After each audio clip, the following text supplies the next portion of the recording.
Gente, estamos começando aqui mais um episódio com a felicidade de ter um músico especialíssimo com quem eu já queria conversar há muito tempo, Marcos Nimirichter. Ô, Meu Diogo. querido Marcos Muito Nimirichter. obrigado, brother. Gente, Marcos Nimirichter, niteroense, um músico renomado, uma carreira extensa, já tocou com todos os grandes da música, músicos internacionais, Michel Legrand, Wynton Marsalis, Stanley Jordan.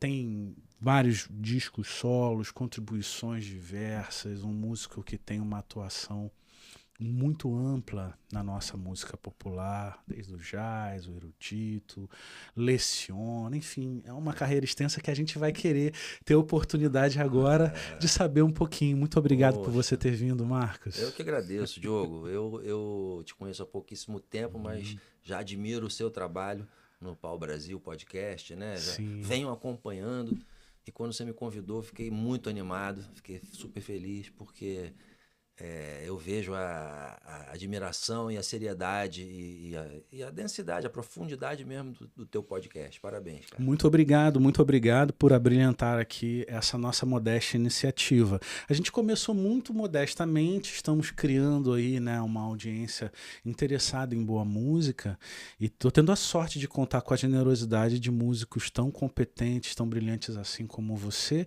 E a gente vai agora então esmiuçar um pouquinho os teus inícios, saber da tua carreira, da tua trajetória, porque é disso que nós queremos Sim, informação aqui. Esse é, conteúdo é que nos interessa, né? sim. Porque muitos músicos estão ouvindo, se espelhando, se interessando. Legal.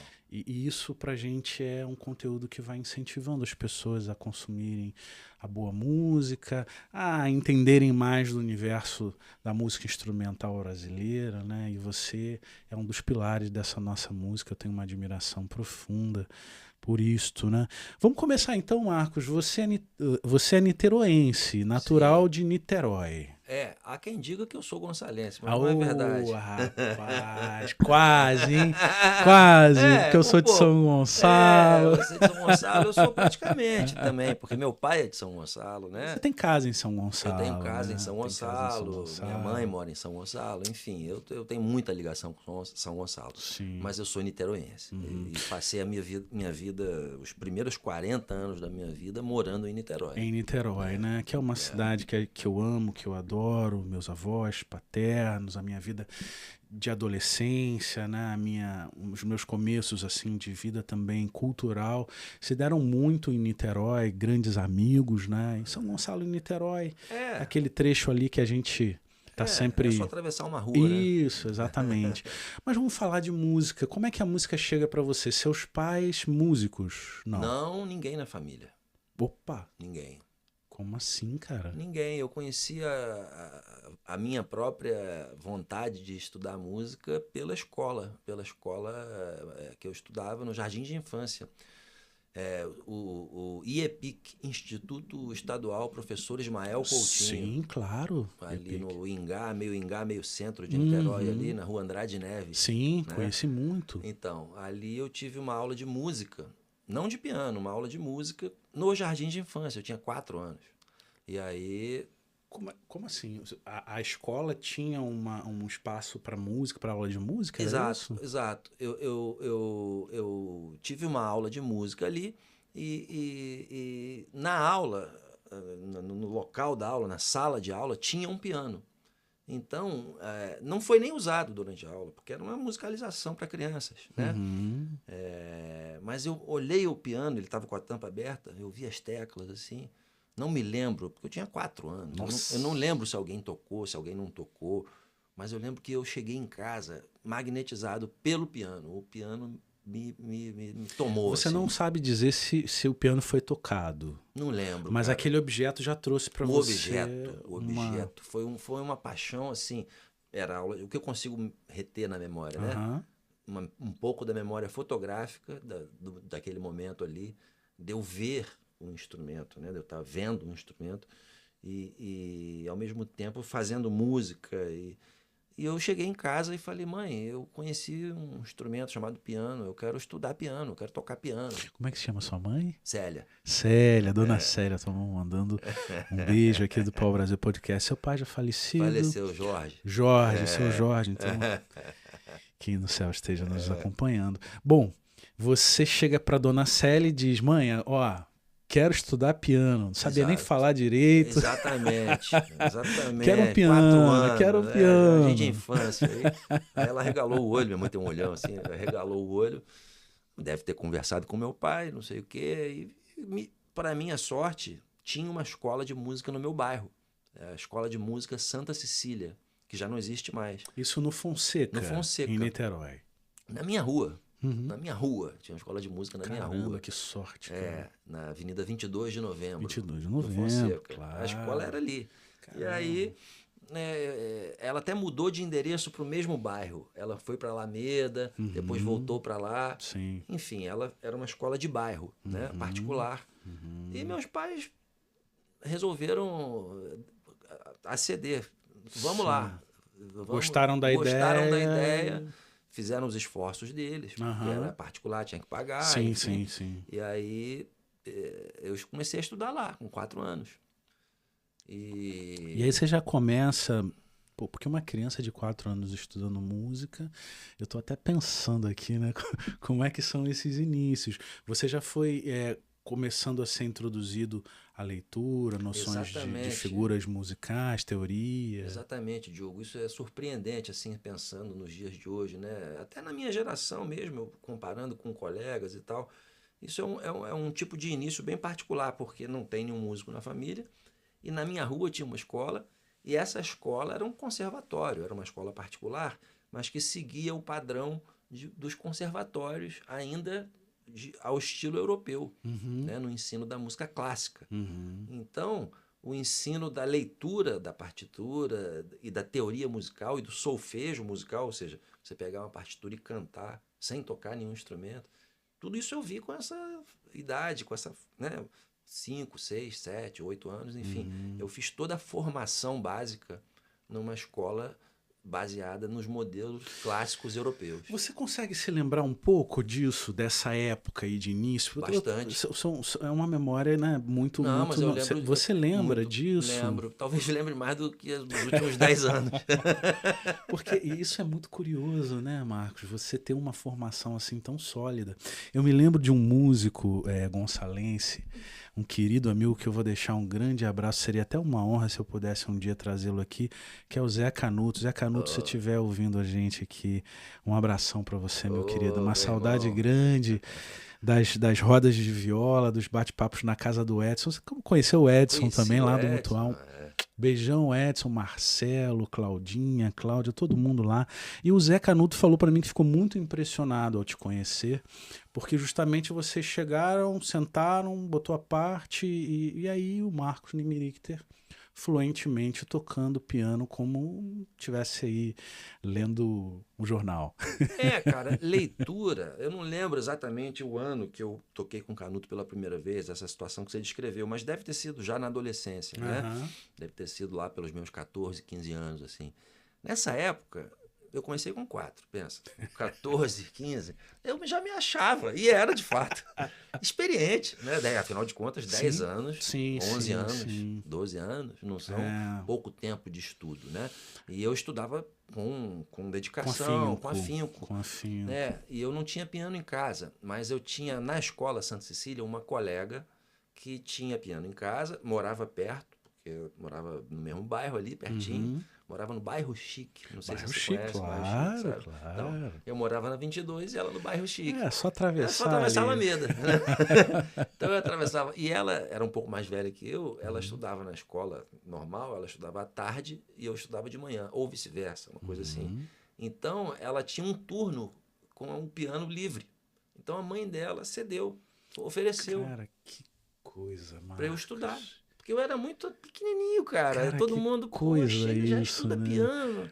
Uma Mas não família tem que não piano. tinham músicos, não tinha um instrumento em Não, casa, e mesmo assim você vai lá e tem um piano de uma família amiga, né? isso. Que imagino que deva ter sido, Se tornou amiga se tornou amiga, né? e eu passei a frequentar a casa dessa família.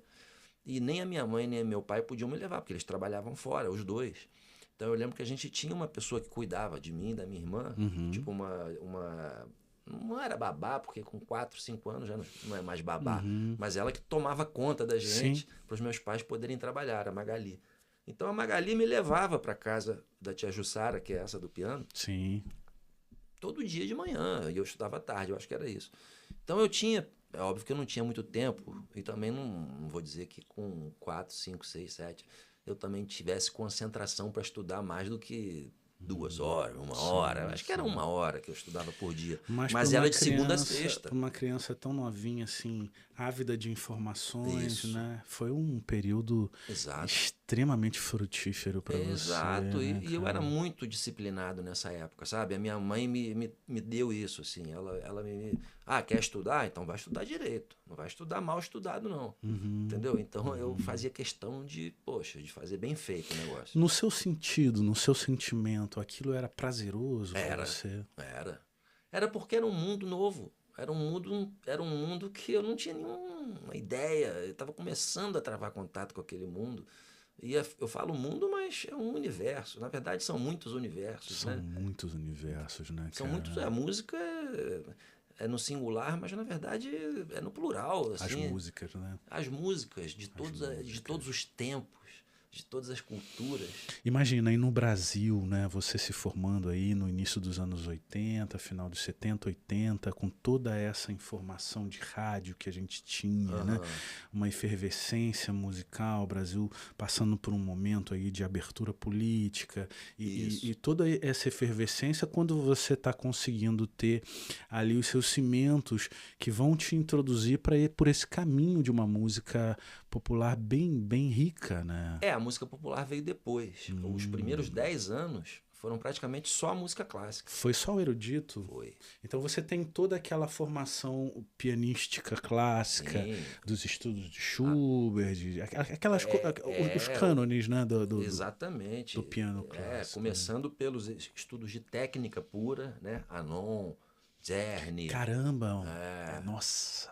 São estudos muito Bach também, porque o Bach tem muitos livros de músicas fáceis, né? Apesar de lindíssimas, lindíssimas, mas apropriadas para o estudo de um músico iniciante. Então essa sua base pianística ela é feita mesmo no clássico. No clássico. Total. Teoria, solfejo, harmonia. Eu estudei harmonia a 4 vozes. Nossa. Ainda nessa escola. Ainda na infância. Já mais velho, mas assim, tipo com 11, 12 anos. Cara, que sorte pra você ter tido essa escola ali pertinho, muita sorte, né, foi muita Marcos? sorte.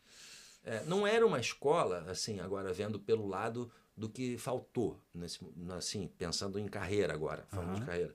Não era uma escola voltada para formação de carreira.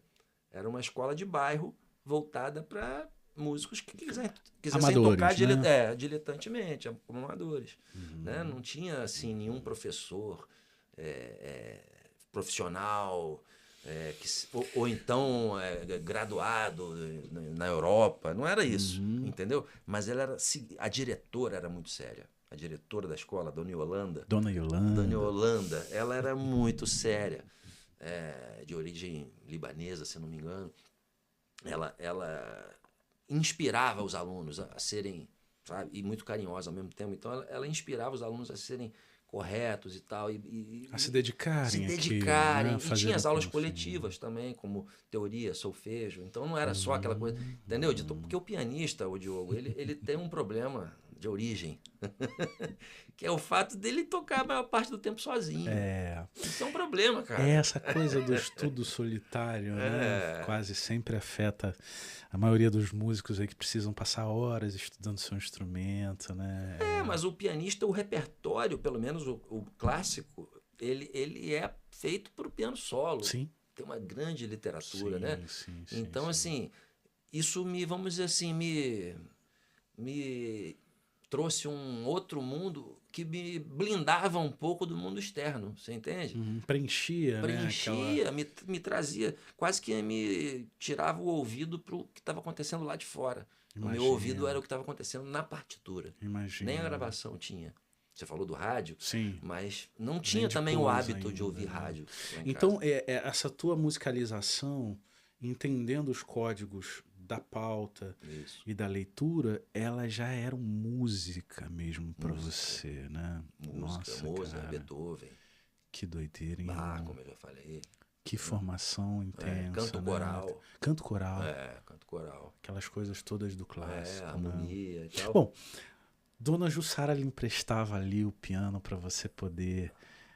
contava aí com a amizade dessa família para você estudar inicialmente, né? Isso. Seu Jorge e Dona Célia deviam ver você progredindo assim, com muito gosto, né? Com muita dedicação. Isso. Quando é que chega o primeiro teclado ou piano para você, assim? Foi quando eu, ainda nessa escola, Santa Cecília, eu fui convidado, porque a escola também se atualizou, se modernizou, porque ela abriu as portas para um professor de violão popular. Existia um curso.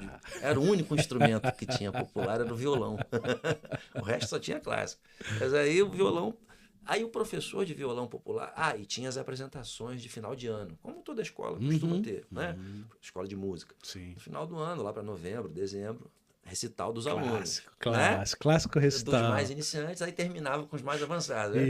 E aí o professor de violão tinha um regional. Né? Ele era apaixonado por choro. Né? O nome dele é Davi. Davi, me fugiu o sobrenome dele agora, mas já eu lembro. O Davi tinha um regional, que foi o regional que depois, no qual entrou o Maionese. Vamos chegar lá. Nele, mas o Davi, ele me viu tocando no recital da escola de música, quando eu já era mais avançado, quando eu tinha 12 anos. Olha só, hein? Avançado com 12 anos. Quando eu tinha 12 anos, eu tava o recital terminava comigo tocando o Ernesto Nazaré. Caramba, aos 12 anos. Aos 12 anos. E não lembro se era o Odeon, ou se era o Apanhei de Cavaquinho, ou talvez num ano tenha sido uma, no outro ano tenha sido outra, não sei. Né? Porque eu estava já no final Mas um clássico desses do Nazaré. Do Nazaré, né? que é um clássico barra popular. Popular, né? Exatamente. Então, o Davi sacou aquele lance, e ele já tinha um regional, Chorando Juntos, né? Regional clássico, violão de 6, violão de 7, cavaquinho, bandolim e pandeiro, né? E aí ele me convidou para fazer uma participação no recital do ano seguinte, tocando 2 músicas, essas que eu já tocava, do Nazaré. Sim. Só que foi tão legal, cara. Foi tão legal. Que... Aí entra o lance do choro, né? Isso, eu com 12 anos. Aí foi tão legal. Aí foi um outro universo dentro dos universos da música, né? Que a gente falava. Eu descobri o universo do choro através do Davi, através do Chorando Juntos. Então, aquilo me levou a... E ele também, percebendo que eu era novato, ele me trouxe várias partituras e me trouxe pela primeira vez nomes como Jacó, Cachimbinho, Luiz Americano, os compositores, né? Porque eu conhecia Nazaré, conhecia Pixinguinha, assim, muito de ouvir falar por causa do Carinhoso e tal. Sim. Mas ele me trouxe os choros do Pixinguinha, algumas valsas e tal. E aí foi uma outra abertura para sua mente. Abriu-se um outro portal ali. Porque aí já tem um outro sotaque, uma outra forma, uma outra abordagem, uma outra estética, né? Totalmente. Aí foi tudo diferente, mas a minha técnica me permitia, né? Transitar não só a por técnica aí, né? de tocar, mas o ouvido também, porque eu tinha... esqueci de falar. Eu tinha aula de percepção musical, ditado musical. Então, isso criança, lá atrás. Então... Muita gente fala, Marquinhos tem ouvido absoluto. Quase todos os meus amigos dizem que eu tenho ouvido absoluto. Mas eu discordo um pouco, porque eu acho que o meu ouvido foi treinado desde tão cedo. Muito provavelmente, né? Desde muito cedo, entendeu? É muito difícil não ter passado por esse apuro. Esse apuro, né? Cara, desde 4 anos, 5 anos, ouvindo lá, sem olhar pro piano, ouve e escreve na partitura que você está ouvindo. Entendeu? Então, e até porque eu não acredito no ouvido absoluto, assim, fazendo um parênteses aqui, né? É um conceito muito falado, muito usado pelos músicos, mas eu discuto um pouco esse conceito, porque a gente sabe que já é documentado isso, e é provado há muito tempo pelos escritos, manuscritos e tal, o diapasão ele vem mudando ao longo do tempo, né? Então, o que hoje seria 440 para lá, No passado já foi outra já foi coisa. 438, já foi 436, já foi menos de 430, já foi Sim. 428, entendeu? Sim, sim. A ponto de causar diferença de semitom, Sim. né? Então, Diferenças consideráveis. diferenças né? consideráveis. E agora também as orquestras todas tocam em 442. E eu ouço falar que algumas já estão tocando em 444. É isso que eu ia dizer pra você agora. É. Também já ouvi esse Então, papo aí. como é que pode haver um ouvido absoluto assim, a esse nível, né? Porque O fato é que você foi muito treinado desde cedo. E como você tinha essa inclinação muito trabalhada, essa percepção para você foi sendo cada vez mais aguçada. E quando você encontra esse universo formatado de outras estéticas com a técnica, a percepção que você tinha, você consegue transitar naturalmente. Foi essa impressão assim de muita admiração, que é claro que muitos músicos, você já deve ter ouvido falar isso de vários músicos, que o meu amigo Zé Canuto, o mestre Zé Canuto, mencionou. Quando eu ouvi a primeira vez o seu nome lá na varanda do meu querido Edson do Brasil, e a gente estava batendo papo, e ele falou, cara, o Nemiric sentou, o cara botou a partitura e foi, não teve esse papinho de, não, como é que é, para aí, vamos lá, né? E ele ficou impressionado com essa sua facilidade, com essa maneira, com essa fluência tua, né? Essas coisas fazem sentido você dando todos esses detalhes, né?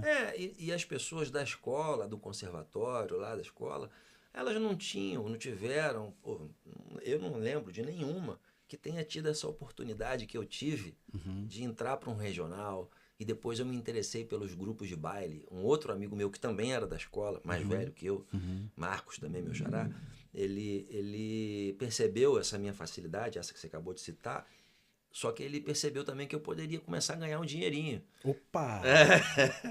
E aí ele falou assim, cara, por que você não toca nos conjuntos de baile aí?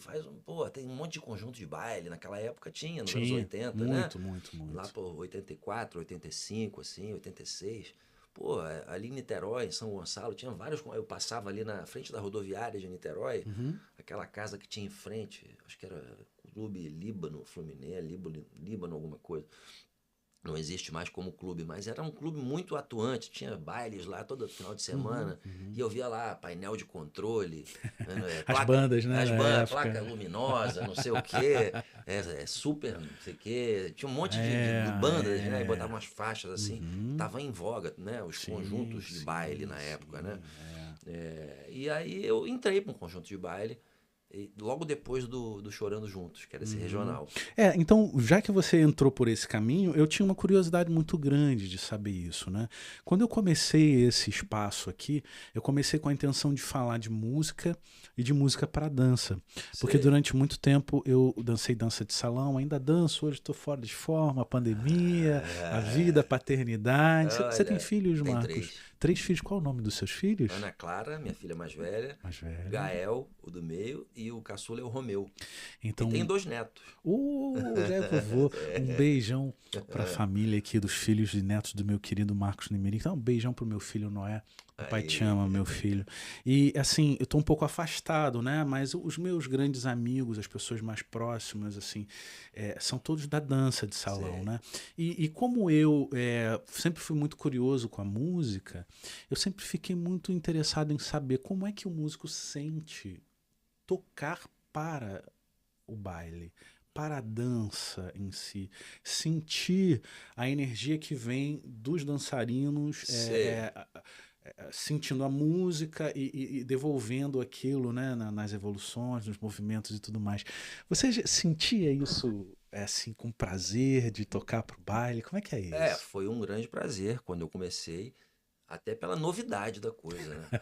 Pô, imagina, eu com 14 anos, recém-feitos, já tocava num conjunto de baile que viajava, não só tocava em Niterói, era um conjunto de São Gonçalo, chamava-se Canto Livre. Ah, legal. Ele tinha uma base ali no Arsenal, em São Gonçalo. Claro. E naquela época, eu não sei como é que é hoje em dia, porque eu nunca mais toquei em conjuntos desse tipo. Aham. Mas naquela época existia o dono do conjunto, Sim. que era o cara que tinha o equipamento. Isso. E tinha até um ônibus. Isso era muito comum. Me lembro Era do muito Raio comum. de Sol, lá de São Gonçalo Exatamente, também. Né? tinha vários grupos. Vários Rancho. grupos. Rancho, Que exatamente. tinha um estúdio e tinha o conjunto também, né? Isso. Nossa, Então. como é que a gente tá falando de coisas assim, cara?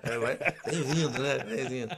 E aí, cara, foi uma grande novidade, porque, como eu te falei, eu era versado assim, o máximo que eu sabia era o repertório da tradição europeia para piano solo, né? Mas eu tinha aquela formação de ouvido, tinha a formação teórica, tinha a formação já iniciando no choro. Quando eu fui para o baile abriu mais ainda, porque foi para MPB, foi para MPI, que é música popular internacional. Internacional. Aí você teve que tocar de tudo, De né, tudo. irmão? Rock nacional nos anos E já 80. rolando uma graninha. Uma graninha. Né? Que aí é legal entendeu? também. Então, para mim, assim, sendo muito sincero, a dança não era o que mais me chamava atenção. Claro. Né? O que me chamava atenção eram umas músicas diferentes. Sim. Entendeu? Essa riqueza que você estava tendo contato, agora a gente vai tocar. E não tinha partitura. Tinha que tirar de ouvido. Os músicos de banda geralmente tocavam no tudo de feeling ouvido. ali Então foi do outra tom, escola. Né? Pede o tom e vai. Porque lá no Davi, lá no Chorando Juntos, ainda tinha partitura, melodia e cifra. Aí eu comecei a aprender cifra, um parênteses também, por causa da minha irmã. Porque a minha irmã, a única irmã que eu tenho, mais nova, ela fazia aula de violão na mesma escola que eu fazia Como piano. se chama a sua irmã? Carla. Carla, Carla, um beijo Carla pra você aqui do Pau Brasil Podcast. Que mas legal. Está no Brasil fazendo um passeio. Semana que vem ela volta pra lá, mora em Nova Orleans. Coisa boa. E ela tocava violão. Violão. E aí ela chegava em casa com os cadernos lá da aula dela, com outro sistema de aprendizado. Porque, como eu te falei, abriu o violão popular na escola, né? E aí ela se interessou. E era tudo cifrado. Cifrado. Tinha aquelas tablaturas que para mim não adiantavam nada, né? Você não tinha essa formação por cifra? Era não, tudo então estava ali na pauta? Eu aprendi através dos cadernos da minha irmã, entendeu?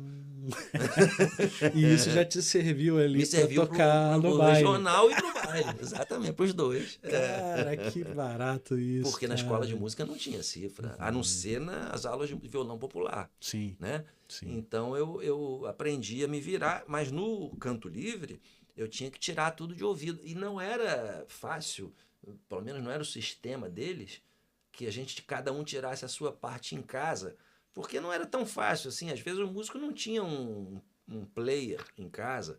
Naquela época, vamos lembrar que não existia nem internet e nem CD. Era vinil e cassete, né? E nem celular. Né? Então, muitos nem tinham telefone em casa. Né? Então, o dono do conjunto, ele escolhia o repertório a ser ensaiado e eram 2 ensaios semanais, lá em Itaúna, em São Gonçalo. Sim. Lá em Itaúna, o conjunto, quer dizer, o conjunto era do Arsenal, mas depois o local de ensaio passou para Itaúna.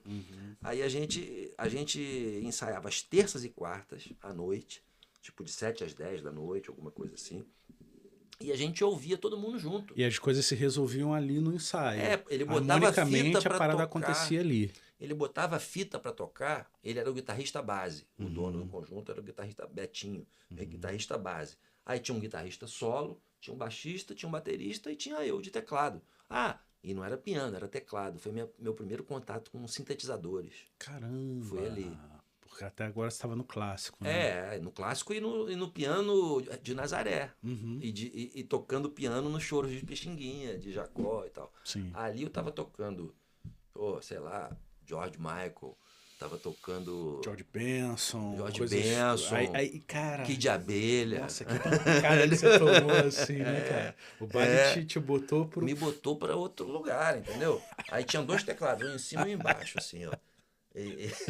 Bem anos 80 tocar mesmo, em pé, né, cara? sabe? Usar pedal de volume, era outro lance. Pô, que legal isso, cara. E aí já ganhando uma graninha. Ganhando uma graninha. E tinha bastante trabalho. Tipo, todo final de semana tinha trabalho, assim.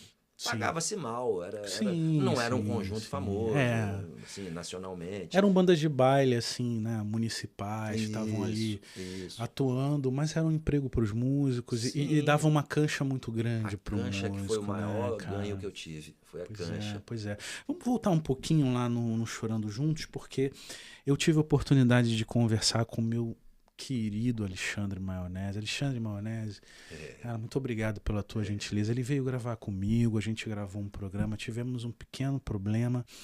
Precisamos regravar, Ele veio de cara, novo, uma né? Ele é muito gentileza, gentil. Ele é uma seriedade, uma pessoa boníssima. Veio aqui e gravou de novo, cara. Eu pensei, será que vai ser legal? Foi mais legal ainda o papo, sabe? Pessoa generosíssima. Ele é demais. E ele falou, olha, eu conheci o Choro porque tinha um lourinho lá na minha escola e o cara tocava no Chorando Juntos. Foi isso mesmo? Foi isso mesmo. Como é que foi esse A teu história contato com maionese foi o aí? seguinte, o Maionese, a gente se conheceu na sala de aula, acho que foi na 7ª ou na 8ª série, né? Da antiga, né? Que hoje é Sim, um ano, sim, né? Hoje seria o Hoje seria o 8º oitavo e ano, nono né? ano, Por né? aí, assim, Foi nessa 13, época, 14 13, aninhos. 14 anos, por aí a gente se conheceu. E ele tocava na banda do Salesiano. E eu tocava piano na escola de música, né?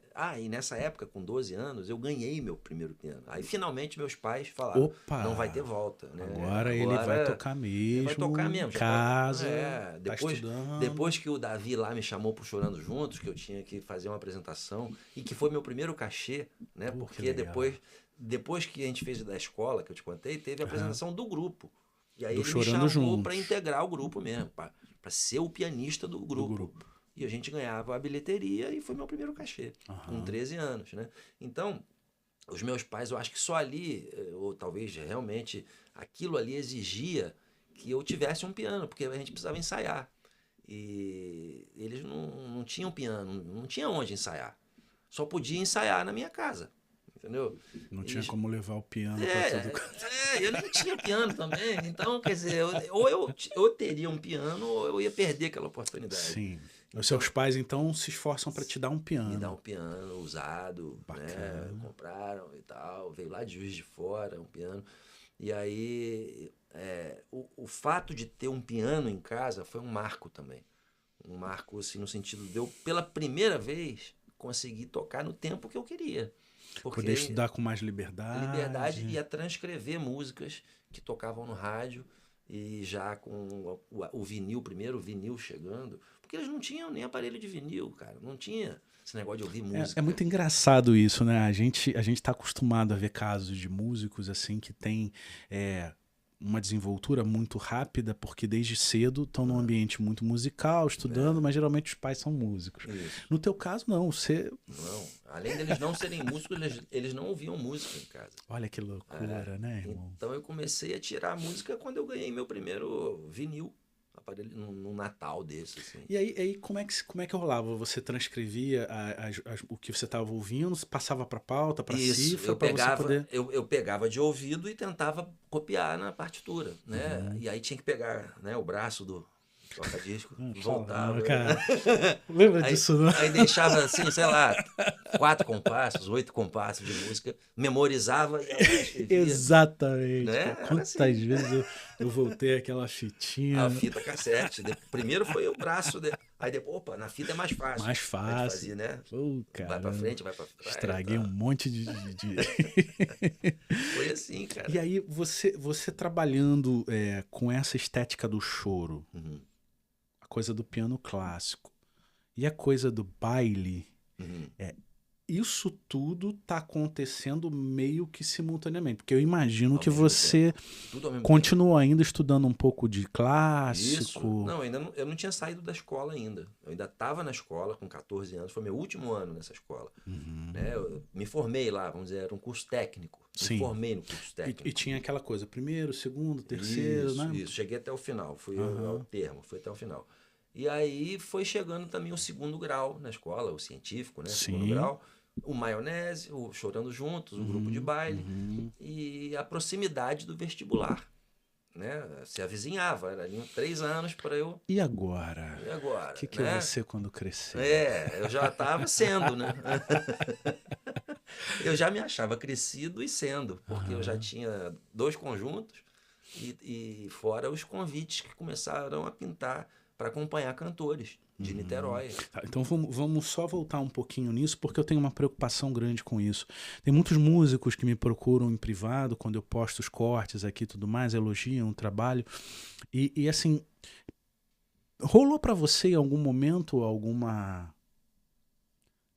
segunda opção? Ou a música era apenas o que você queria e seria isso? Rolou uma coisa anterior, assim, que eu não me lembro muito bem quando que apareceu, como eu lembro da música, que Aham. contei no início aqui, Uhum. né, do jardim de infância e tal. Mas rolava um papo que eu queria ser médico.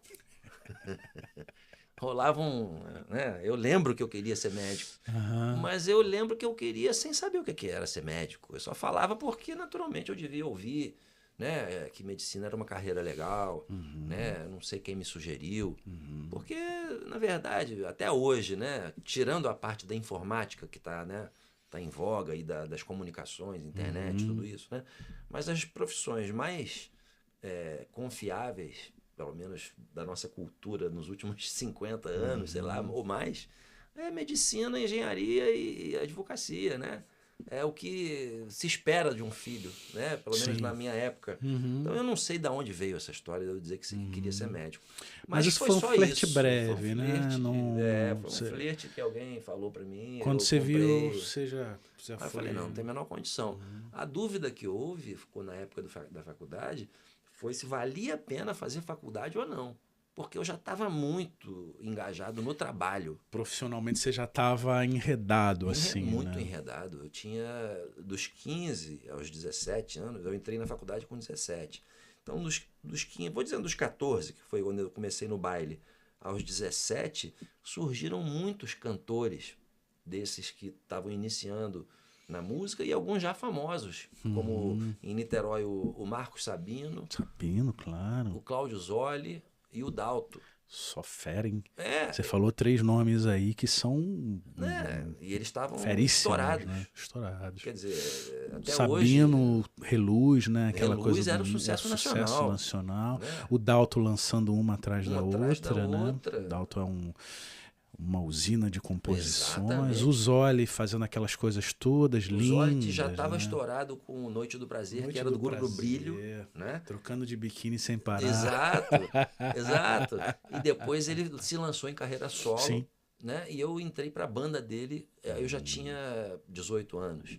Quer dizer, eu tinha acabado de entrar na faculdade e eu estava tocando com o Cláudio Zoli, que era um outro tipo de música, hein? É isso aí, É, vamos devagar com esse andor aí, rapaz. Vamos voltar um pouquinho nessa história. Você vai escolher o que então? Qual foi a sua escolha para a faculdade? foi piano. Piano mesmo. O meu pai, eu lembro muito bem de uma conversa com meu pai, eu tava nessa dúvida, né? Precisa fazer faculdade, porque eu já ganhava uma grana, já viajava o Brasil, o exterior, já tinha ido pro exterior tocar com 17, foi a primeira vez que eu saí.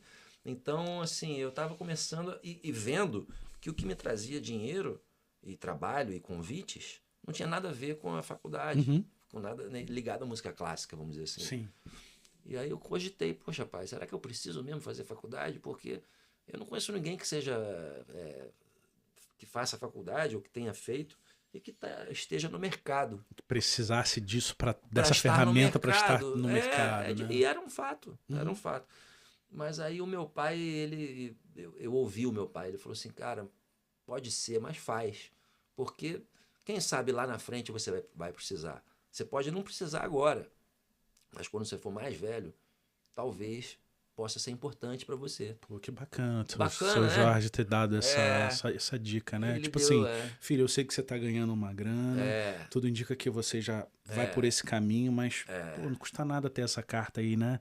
Na exatamente, manga, né, cara? exatamente. E aí eu, tá bom, pai, isso aí, vou fazer então. E aí entrei para fazer bacharelado em piano na UFRJ.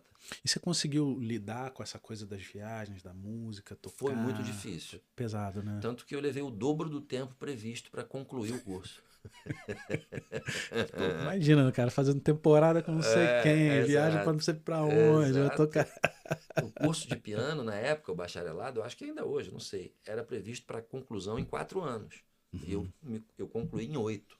É literalmente o dobro. Sim. Porque várias vezes eu tinha uma agenda tão intensa que não me restava outro recurso a não ser trancar. Se eu não trancasse, eu perdia por falta. Sim.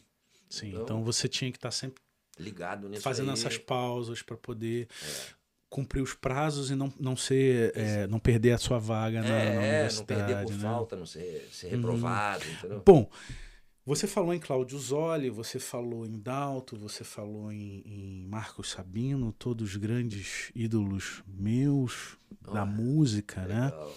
Pessoas que eu cresci ouvindo e sentindo o sabor dessa boa música, né? Dalto, então, nossa, muitos sucessos. Cara, só que assim, Zoli, por exemplo, tem uma pegada muito forte com uma música voltada para música negra, pro R&B, pro soul, né? Como é que você transita nisso, o Marcos? Você aí vai ter que começar então a buscar essas estéticas, a entender isso.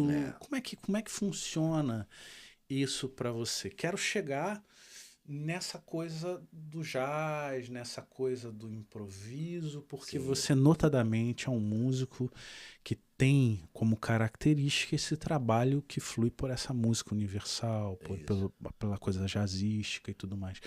Como é que isso vai chegar para você? Cara, isso primeiro, como eu falei, começou naturalmente, sem que eu tivesse que procurar, né? Chegou naturalmente o piano no jardim de infância. Aí veio toda a formação, 10 anos lá na Escola de Música Santa Cecília, só tocando música clássica, teoria, ouvido, percepção musical e tal. Quando veio a música popular, na pré-adolescência, vamos dizer assim, né? Na adolescência ali, 13, 14 anos, Chorando Juntos, Canto Livre, os cantores que você citou e tal, eu mesmo me dei conta disso. Eu falei, pô, eu tô fazendo um monte de coisa bem diferente uma da outra. Eu falo, que loucura. Eu já percebia isso até no Chorando Juntos mesmo, sabe? Tanto que eu acabei não me demorando muito no Chorando Juntos. No Chorando Juntos eu pedi para sair, sabe? Porque o modus operandi do Chorando Juntos era um modus operandi de pessoas que só se dedicavam ao choro. Eles eram amadores, todos eles tinham outra Mais profissão. chorões, né? Antes do Maionese entrar, né, que eu tô falando. Só chorões. Não eram mais chorões, era só chorões. E professores de música, né? Mas tinha um que era bancário, tinha um que, sei lá, que profissão que tinha, acho que era engenheiro, o do bandolim era engenheiro, era estudante de engenharia. Enfim, nenhum deles era músico profissional, todos eram amadores, mas paradoxalmente foram eles que me deram o meu primeiro dinheiro também, entendeu? Mas a postura deles em relação à música era uma postura estrita. Ou seja, ensaio 2 vezes por semana, às quartas e aos sábados. Toda quarta e todo sábado tinha ensaio. E era uma apresentação no final do ano, para ganhar bilheteria. Entendeu? Caramba! E a gente repetia o repertório que a gente ia tocar na apresentação ao longo do ano. Nossa, rapaz. Era muito ensaio, velho. Cara, puxa vida. Eu acho que vem daí desde muita tenra idade, o meu saco cheio de ficar ensaiando, entendeu? Eu não gosto muito de ensaiar, cara. Meus amigos sabem, eu não gosto de ensaiar. Mas te deram uma overdose muito, de choro. Overdose de choro. Foi ótimo para eu aprender, para eu conhecer. Sim, dominou a estética, né? Mas essa coisa de repetir, e aí não tem lugar para o improviso. Aí chegando no jazz, aí você... Na verdade, a tua musicalidade precisava de mais campo, né? Precisava se expressar de uma forma mais ampla. Minha natureza, ô Diogo, eu aprendi isso depois, e hoje já consigo ver de longe, né? O distanciamento do tempo, assim. A minha natureza nunca foi restrita, né? Restrita a um gênero musical só, entendeu? E eu percebi isso desde muito cedo. E eu percebia que eu era diferente nisso, porque naquela época era muito raro encontrar alguém parecido. Sim. Ou o cara era chorão, ou na escola. Vários amigos eram do rock, exatamente. O Cláudio Zoli era do soul funk, ele não saía muito disso, né? E isso até tem uma coisa bacana, assim, porque isso cria uma identidade e até profissionalmente o cara vai por aquele caminho, né? Exatamente. Eu imagino você aí pra agora... Mim, nesse ponto é mais difícil. Eu demorei para aprender isso, para perceber isso, sabe? Porque por um lado me forma, o ecletismo me forma um músico mais completo, Sim. me transforma num músico mais completo. E sem falar as outras coisas que eu já fiz, né? De tocar música cubana, música argentina, Pois é. né? Essas outras coisas que a gente faz na vida aí. E com profundidade, né? Não foi tocar uma vez só, não. Não, foi fundo entender a estética, nisso. né? Toquei num grupo de música argentina de Piazzolla, toquei num grupo de música latina instrumental, enfim, cantada depois também, a Rio Salsa. Então, isso tudo vai dando um sentimento muito bom, sabe? Uns hormônios do prazer, do bem-estar, de você realmente ir até onde a música permite e buscar mais. Por outro lado, você fica com Por o leque outro lado, muito aberto. muito aberto. E as pessoas não conseguem visualizar Entender muito você bem em um determinado... uma prateleira. Isso. Pro mercado não é bom. Porque, Pro mercado não é porque bom. o cara, quando quer o jazzista procura o fulano, Isso. o salseiro procura o ciclano, Isso. o cara da bossa procura... Exato. Né? E você exato. tá em todos esses tô caminhos. Em todos esses. Aí, Então né? é um dilema. É um dilema. Eu imagino. É bom e ruim. Eu imagino. Tem os dois. Mas na verdade era algo da sua natureza. Da minha natureza. Né? Não tinha como fugir disso. Uhum. Eu tentei até, porque tinham, por exemplo, eu lembro quando eu era, sei lá, nessa época aí também, de adolescência, veio um convite, um pouco mais velho, uns 17, assim, veio um convite para integrar uma banda de rock de Niterói, que tinha um patrocinador forte, o pai de um dos músicos, o pai do guitarrista. Ele era muito rico e ele queria botar uma grana, e tinha contrato com a gravadora, não sei o quê. Cara, eu não consegui. Eu não consegui, porque não me tocou. Você ia precisar ficar focado naquilo ali. Naquilo, né? só naquilo. E eu não estava gostando. Aconteceu aqui, muita gente que me conhece pessoalmente sabe dessa história, mas eu acho que vale a pena contar aqui. Por favor. Que me convidaram também, um grande amigo meu, o Mu Carvalho, sim, pianista, claro. da Cor do Som. Da Cor do Som. Meu ídolo. E ele diz que eu sou ídolo dele, enfim. Mas ele é um pouco mais velho que eu, então ele é meu ídolo. E ele começou a me botar de sub nos trabalhos que ele fazia. A gente se conheceu na Rede Globo. No Globo de Ouro. Ele começou a me botar de sub no Globo de Ouro. E aí uma vez ele me botou de sub na Legião Urbana, no grupo Legião Urbana. Caramba! Porque ele foi contratado pela Globo. Ele prestava serviços, aí ele foi contratado para ser compositor de trilhas da Globo, de novelas e tal. Não dava mais para ele continuar no Legião Urbana. Sim. Ele preferiu a Globo. Mas ele me botou no Legião Urbana. E eu tocava com o Emílio Santiago, nessa época. E adorava tocar com o Emílio Santiago, adorava. E aí eu fui ensaiar, aceitei o convite do Legião, porque o Legião tinha muitos ensaios antes de ter o primeiro show. Era quase igual Chorando Juntos lá. Era pior. Era ensaio todo dia. Nossa, era ensaio todo dia, loucura, cara. 6 horas de ensaio irmão. por dia. Eu entendo perfeitamente por que você tá over de ensaio, né? Cara, eu fiz, depois do quarto ensaio, eu pedi pra sair. Igual Tropa de Elite. Eu pedi pra sair do Legião Urbana, entendeu? E olha que a promessa de agenda e de shows era muito boa. Nossa, imagina, né? Mas, e depois assim, vem a se tornar o Legião... eles já estavam no início do sucesso. Eles já estavam com sucesso. Mas eles estavam no primeiro disco de sucesso. Sei lá, eu poderia ter ficado com eles ainda um bom tempo, ganhado uma grana e tal. Sim, sim. Mas eu não me identifiquei com aquela música. Com aqueles músicos. Com aquela estética. Entendeu? E nem com a quantidade de ensaio. E com a quantidade de horas, velho. Era muito tempo, cara. Era muito tempo para eu tocar um dó maior, assim, sabe? Parado, assim, ó. Dó maior com esses 3 dedinhos assim, ou com esse. Você pode escolher. Aí até mudar para o sol maior demorava pra cacete. Gente, eu cresci ouvindo Legião, eu gosto muito do Legião, mas claro, é uma estética... Mas você entende? Do ponto de vista do instrumentista. Claro, claro. Me lembro do Tim Maia fazendo essa brincadeira, né? que uma música dele, Sossego, era só dó. E aí chamava os cellistas, só dó do começo. Pois é! Pro batera ali, né? Pro baixista deve ser bonzão. Legal, né? swingando, né, cara?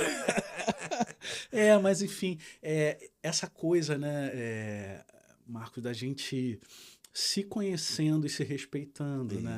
Isso. Entendendo qual é a sua jogada no mundo, né? Qual é o teu papel, o que o que te cabe, o que te preenche, o que te mobiliza a continuar numa atividade que é uma atividade difícil, né? É uma atividade que exige Muita dedicação. muita dedicação. Olha, Ainda mais se você quer tocar bem tantas coisas. tantas coisas, Ou né? uma coisa só, mas muito bem, né? Uhum, Falando agora, por exemplo, de quem se dedica, por exemplo, só à música clássica. uhum. Isso vira um concertista, um Nelson Freire da vida. Sim, É nossa. muito cruel, assim, pelo sentido da vida social. Isso não É pode é uma ter. abdicação, né, assim, cara, de poucos, né? Poucos teriam, assim, Poucos. estrutura e muitas das vezes não sem perdas, não sem alguns danos também. Você vê que a vida social do cara fica Com certeza. Com completamente, certeza. né? Então, assim, a gente admira muito e o meu objetivo aqui nesse espaço é justamente de reverenciar essa coisa que os nossos músicos, né?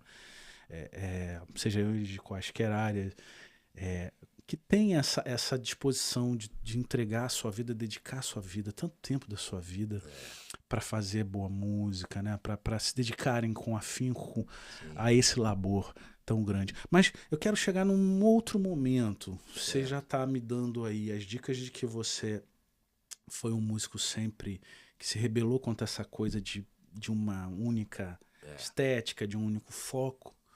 E como é que chega para você, tocando com os cantores e fazendo essa coisa que você diz que gosta? Depois até a gente pode falar um pouco sobre isso, com quem que você já atuou da música, da MPB, né? Nos seus inícios, banda do Emílio, os grandes artistas, começa a escalar com artistas maiores que tem temporadas. Isso. Acho que você chega a pegar aquela época dos muitos shows, Canecão, aquela coisa toda, né?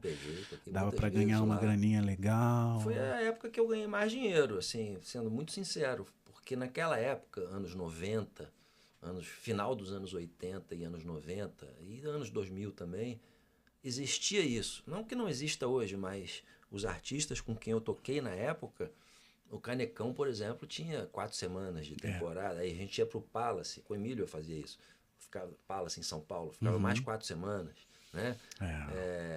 Eu toquei também muito tempo com a Sandra de Sá. Caramba. Com a Sandra de Sá também, Imperator.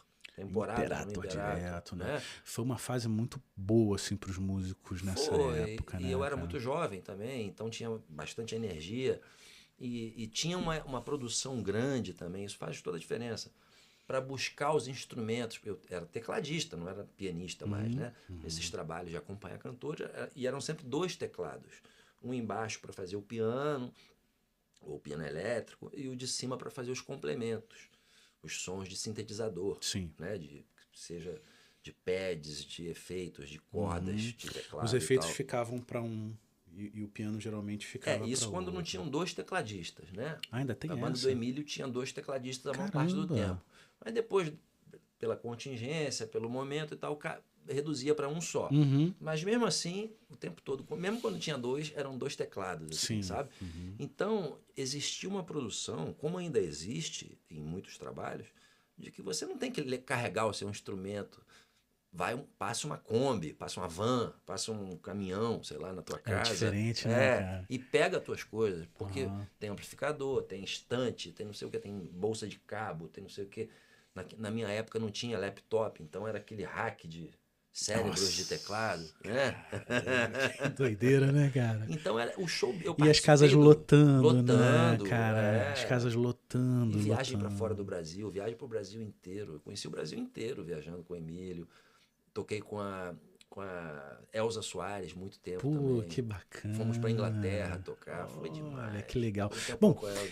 agora, quando você começa nessa jogada da MPB, acompanhar os cantores e tudo mais, enfim, e dominar essas estéticas que você já vinha trabalhando lá nas bandas de baile, etc e tal, começa a rolar a coisa do improviso, de você entender essas jogadas assim, de harmonia, do funcionamento de escalas, da própria estética do improviso aplicada à música brasileira.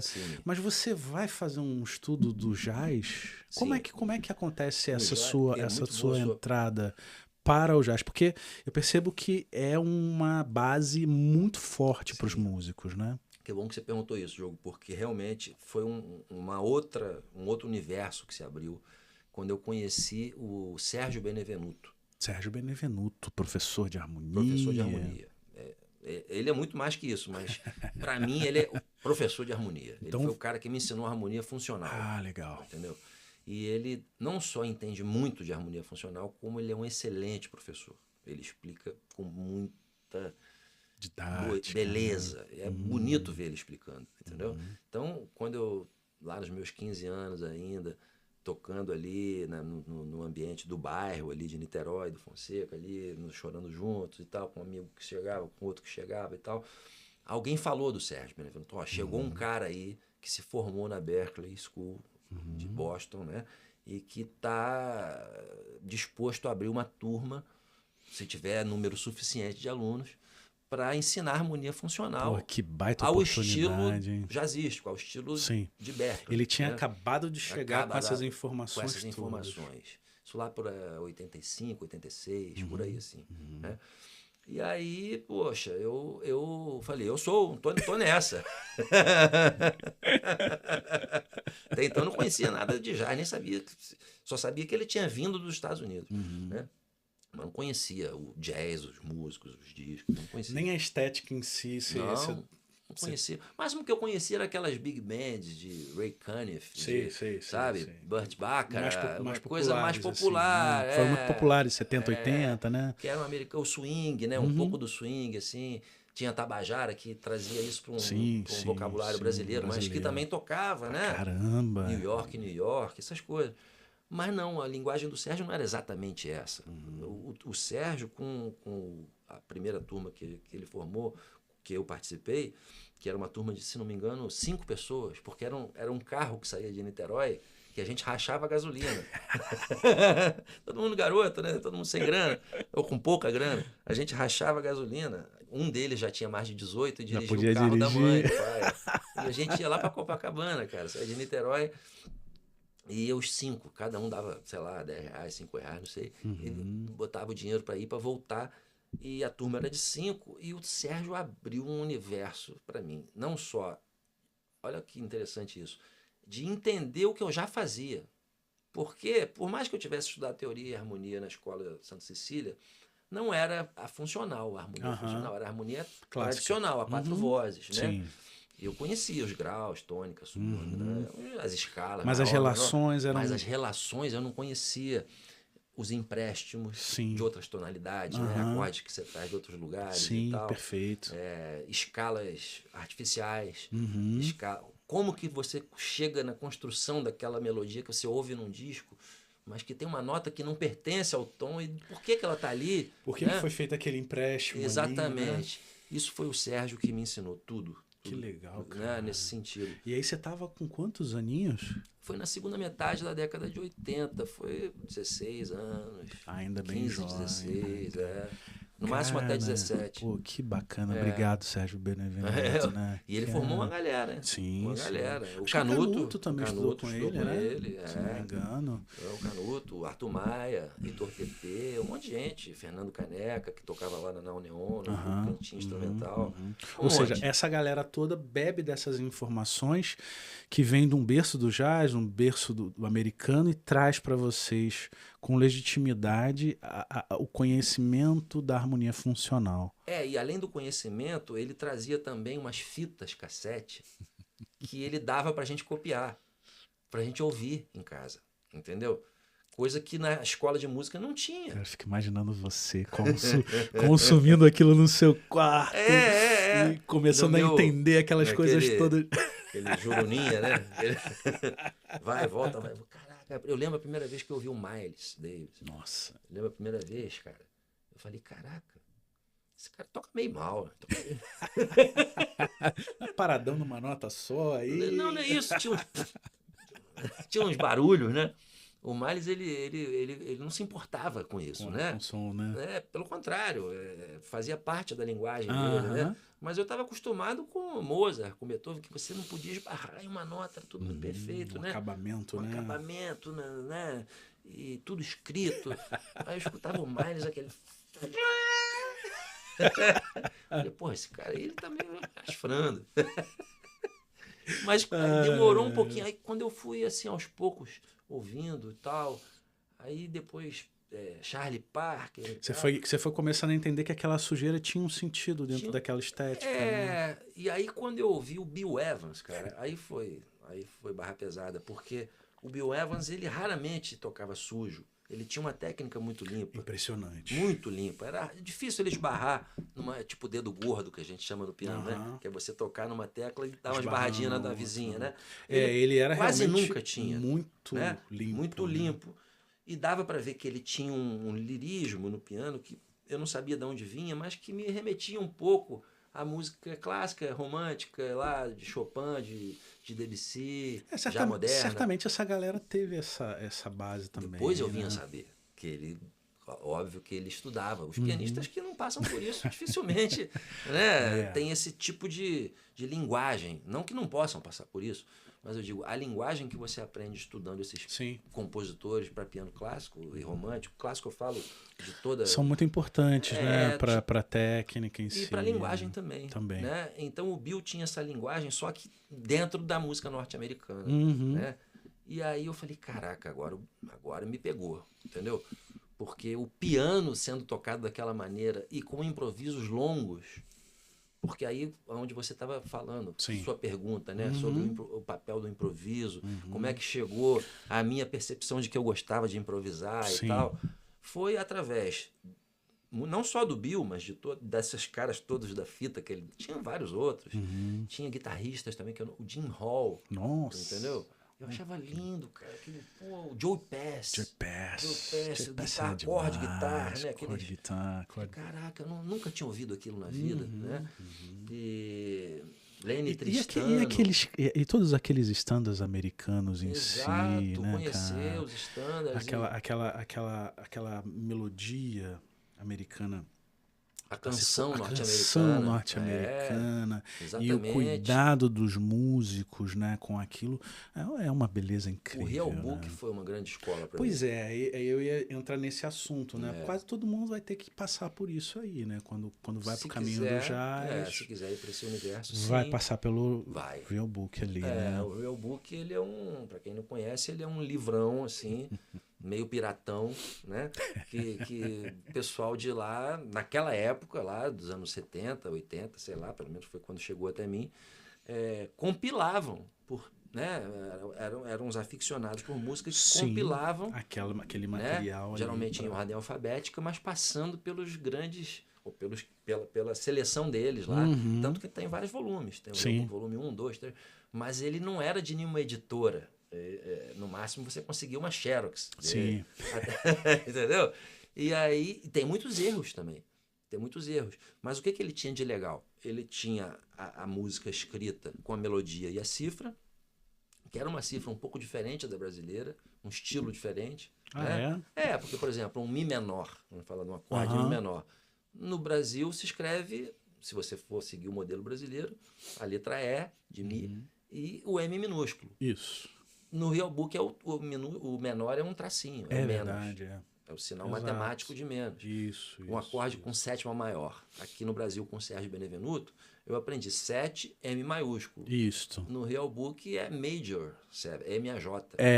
Exatamente. Então tem umas diferenças, a gente vai se acostumando, mas isso é bobagem. Isso assim, é só uma questão de detalhe de linguagem escrita, códigos, os códigos.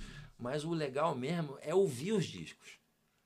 E aí, sabendo, óbvio, teoria, mas ouvir os discos, você pega aquela partitura do Real Book e lá embaixo está escrito assim, Bill Evans, tracinho, Affinity. O que é isso? É o nome do disco onde está gravada aquela música. Então você tem a música e tem a informação da fonte. E aí, naturalmente, você corre atrás do disco. Entendeu?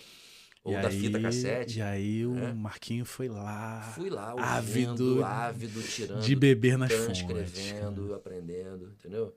Isso nunca parou, isso foi assim. Aí eu me apaixonei.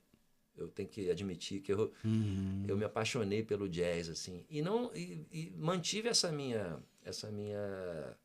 esse meu ecletismo, assim. Não, eu não quero ser um músico de jazz. Eu custei a admitir que no frigir dos ovos, assim, as pessoas acabam me vendo muito como um músico de jazz.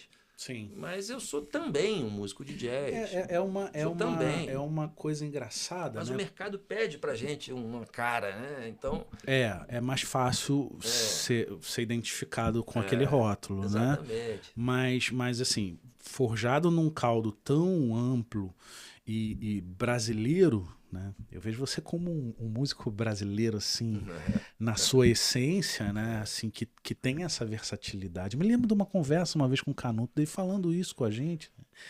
Que músicos pediam para músicos brasileiros gravar outros estilos que não eram propriamente de música brasileira por conta dessa nossa Essa nossa capacidade de capacidade, pegar o lance, né? isso, essa nossa versatilidade, né, que lhe é tão característica, É, né, enfim, e realmente, cara, essa estética aplicada à nossa música, né, quando você vê que os grandes artistas que nos anos 80, 90 estão escolhendo os músicos que já têm essa bagagem, essa formação e essa amplitude justamente para colaborar com a nossa linguagem, né? Para colaborar com a nossa estética, para ir enriquecendo a nossa MPB, né, cara? a bossa nova é isso, né? A bossa Exatamente. nova, eu demorei também a me interessar profundamente pela bossa nova, porque quando a bossa nova já era um sucesso, eu estava mais ligado no virtuosismo da música instrumental, vamos dizer assim. Né? Essa é uma outra questão que eu queria te perguntar. Pois não. A maturidade te faz olhar para esse momento, assim, onde o músico está muito focado naquele aspecto virtuoso do seu toque. Sim. Como é que você sente hoje a música? Já tendo assimilado todas essas informações e já tendo experimentado essa fase, né? Como hoje o Nimi Richter maduro encara isso e olha para a sua atuação musical? Mudou muito, né? Muda muito ainda, né? Cada época da vida, assim, vão vindo consciências diferentes, assim. O legal disso é que o que ficou para trás eu nunca perdi. O que eu quero dizer com isso? Anteontem eu fui no Teatro Municipal ouvir a Sinfonia número 5 de Mahler. Entendeu? Olha, que bacana. 1h15 de música, 5 movimentos de uma sinfonia. Anteontem, 3 dias atrás eu fui no Mahler e anteontem eu toquei no Blue Note no Dia Internacional do Jazz, que foi uma festa em celebração ao jazz, né?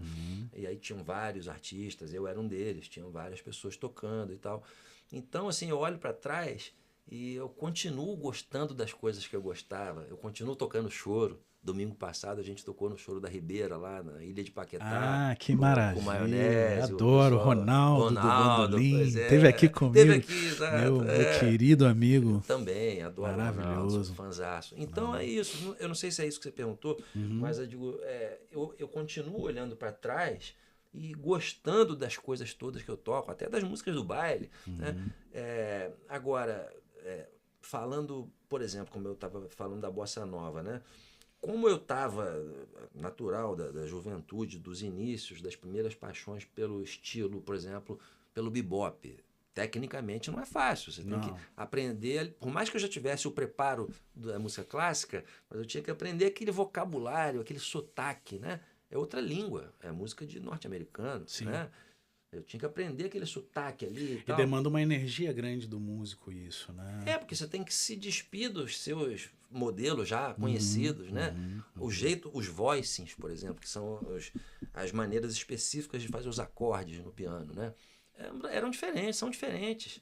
O cara que toca um choro do Radamés, uma música do Ernesto Nazaré, quando vai tocar uma música do, sei lá, do Duke Ellington, é outro jeito de tocar. Então por isso que a gravação é que é o grande lance, né? Então você pega a gravação e começa a ouvir, e aí você começa a tirar. Depois vieram também, já mais pra frente, livros com as transcrições de improvisos. Olha, cara. E dos acompanhamentos também. Que então, legal, isso né? surgiu depois. Eu já tinha passado por esse por esse caminho. Mas eu falei, pô, que coisa boa, como me facilitou o negócio. Facilitou, né? Para quem não tem ouvido, pode ser uma armadilha, porque você só lê também fica uma coisa Fica igual a tocar engessado, só né? música escrita, né? Mas se você já tem ouvido e está escrito, te facilita muito. E se não tiver escrito, você transcreve do ouvido. Eu queria voltar, porque eu queria pegar uma outra questão. Uma vez eu estava ouvindo um disco do Djavan que eu gosto muito, foi um disco muito importante para assim, para minha adolescência, assim, sabe? Final de adolescência. Foi um disco chamado Coisa de Acender. Sim. É um disco que eu gosto muito do Djavan. Você tinha ali Glauton Campelo, Marcelo Martins, Torquato Mariano, Arthur Maia, uma banda... Martins de Niterói também, que você toca. Compadre. Também é um músico que eu gostaria de trazer aqui, porque ele é também, maravilhoso, né? É um grande saxofonista, enfim. Mas tinha uma música, deixa eu me lembrar, acho que era o Outono do Djavan, né? Um olhar, uma luz.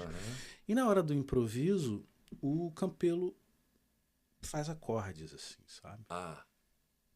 Ele não...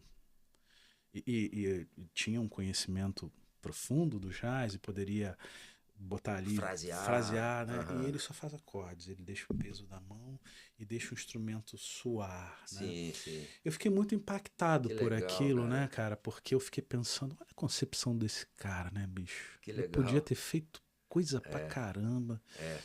E ele deixou os acordes preencherem os compassos de uma forma assim muito sofisticada. Que ele era muito sofisticado. Uma pena, né? Uma pena, falecido. foi muito cedo. E é isso que eu queria saber de você, assim. Hoje, o Marcos consegue ter também ter aprimorado esse senso de que consegue-se com menos fazer. Com certeza.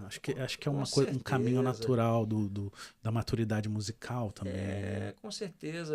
Eu acho que de personalidade também, porque quando a gente é mais jovem, é natural que a gente queira, tem mais energia para tocar coisas mais difíceis, mais rápidas. E até precisa se testar também. Se testar. Será que eu consigo? Quero conseguir, vou conseguir. Se eu for demandado nesse nível, eu vou ter competência para fazer, né? Você precisa ter essa segurança, né? Então, eu fui por esse caminho. Eu vi assim, falei, pô, eu toquei um concerto de Brahms para piano e orquestra, entendeu? Falei, caraca, depois dessa aqui, meus dedos eu acho que não vão me deixar na mão, não. Passei por essa prova de fogo aí, né? Cara. E aí tocar o repertório jazzístico, que é difícil também. Pesadíssimo, né? Em andamentos rápidos, músicas rápidas e tal, enfim. Mas essa coisa que você falou do Glauton, por exemplo, de conseguir se expressar com pouco, né? Isso vem, eu acho que naturalmente. Tem pessoas que têm isso muito cedo, né? Eu me lembro do Arthur Maia, meu amigo querido, falando uma vez, depois que eu fiz um solo. Eu fiz um solo na gravação de um cantor lá em Niterói, isso lá atrás também, lá eu tinha 20 e poucos anos. Era um solo de sintetizador, assim, e só tinha 8 compassos para fazer o solo. E era uma música meio... Era tipo um reggaezinho, assim, sabe? Era uma música animadinha, assim, mas com um swing, assim, meio afro-jamaicano, assim. Sim, sim. E aí eu fazia o solo ali de 8 compassos com som de sintetizador, de lead, né? Aquele que usava o bend. Tô ligado. 8 compassos. Aí eu fiz o solo e o Arthur chegou, depois que eu já tinha feito o solo, e ouviu, ele falou assim, pô, Marco, isso aí parece coisa de velho. Isso aí parece velho tocando. E ele falou com aquele sorriso nos olhos, eu senti que era um elogio, né? Eu me senti muito orgulhoso, assim. Sim, ele quis dizer que você estava maduro, né? Que eu não fiquei jogando um monte de nota fora, entendeu? Então, assim, não é que é só hoje que eu estou conseguindo. Eu acho que a pessoa, quando tem essa tendência... já tinha esse tom, né? Essa busca dessa... Essa busca. Mas é claro que isso, depois, quando a gente vai compondo, principalmente, eu sinto muito isso nas composições. E os improvisos são composições, né? Só que são composições em tempo real. Cada vez mais eu simplifico, entendeu? No sentido das composições e no sentido também de não usar... isso eu nunca gostei de usar, mas de não usar maneirismos que evidenciem a técnica por si só. Isso não me atrai muito. É claro que se você está construindo um improviso e naquele ápice você está crescendo, a banda vai crescendo com você, né? O batera, o percussionista, todos que estão tocando com você. O teu solo vai te levando, você vai esquentando, né? Sim. Vai esquentando. É natural que em algum momento que isso venha, né? Que isso aflore ali, né? Mas quando você está pensando em compor, você tá mais sintético, mais resumido, mais interessado no atualmente, tema. eu tenho conseguido, assim, não carregar muito, sabe? Eu tenho buscado isso e tenho conseguido.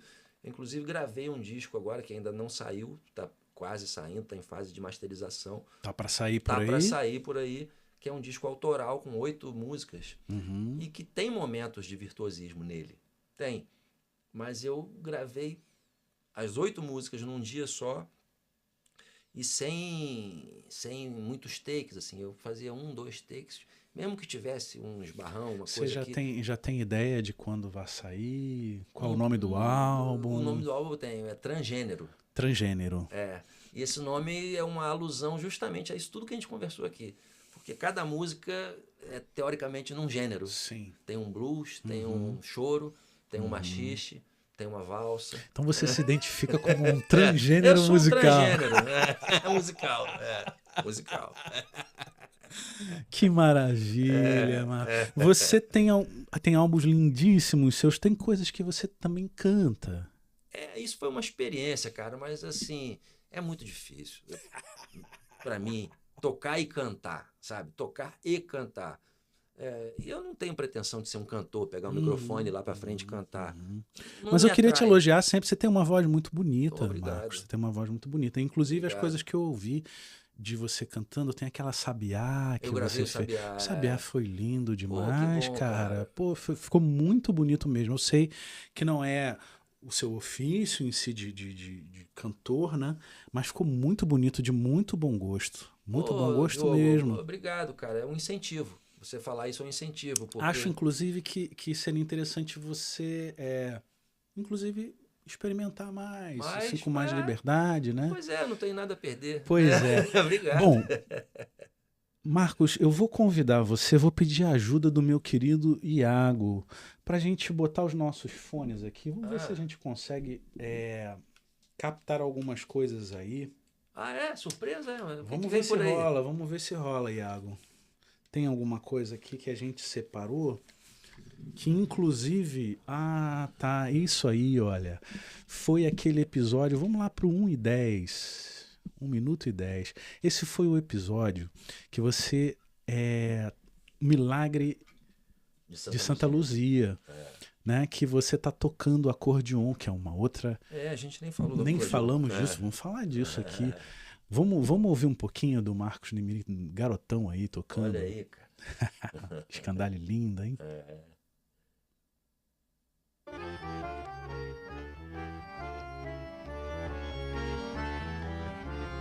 E não é qualquer coisa não, hein? Cara, que toca difícil. Na mente, fui entrando numa sala de música, no jardim de infância, eu tinha 4 anos, e vendo um piano, né? Eu não tenho músicos em casa, minha família não tem músicos.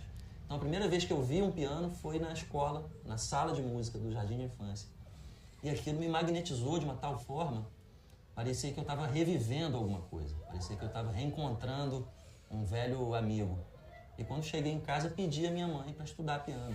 Linda essa descrição, né? E aí ela estranhou, mas graças a Deus ela respeitou essa vontade infantil e me colocou na aula de piano.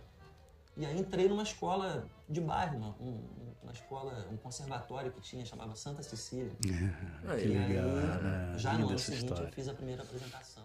Toquei uma pecinha muito simples, os meus pés nem chegavam no chão, assim, eu sentava no banco e o pé ficava balançando. Que história linda, Marcos. Que lindeza de história. Mas foi uma memória muito nítida, é uma memória muito nítida porque foi muito forte. Foi como eu te falei, parece que foi mais um reconhecimento do que uma apresentação. Que doideira isso, hein, cara? Que doideira. Vai saber. Obrigado, Iago, obrigado. Olha, eu tenho uma coisa assim, talvez por ser descendente, meus avós nordestinos, né? Essa coisa do acordeon era muito... É uma coisa que me chamou muita atenção. O primeiro músico, eu me lembro de 2 músicos que me chamaram a atenção quando eu era criança. O primeiro deles foi Sivuca. Sim. Uma apresentação do Sivuca na TV, eu olhei e fiquei completamente extasiado, assim. Eu queria ser o Sivuca, sabe? Eu queria... Legal, cara. E o acordeon é um instrumento que guarda consigo segredos e memórias, assim, É doido esse instrumento, né, cara? É muito louco. E, assim, é um privilégio ter sido mencionado numa série que foi capitaneada pelo Dominguinhos, né? Isso, Onde nossa. ele visita pelo país inteiro, ele revisita a tradição desse instrumento tão especial que é o acordeon. Né? É isso. Essa série eu tive, como você falou, eu tive esse privilégio, né? Até porque, assim, a gente estava conversando até agora aqui só sobre a música em relação piano, né? à minha experiência. Eu não tinha ainda mencionado o acordeon, né?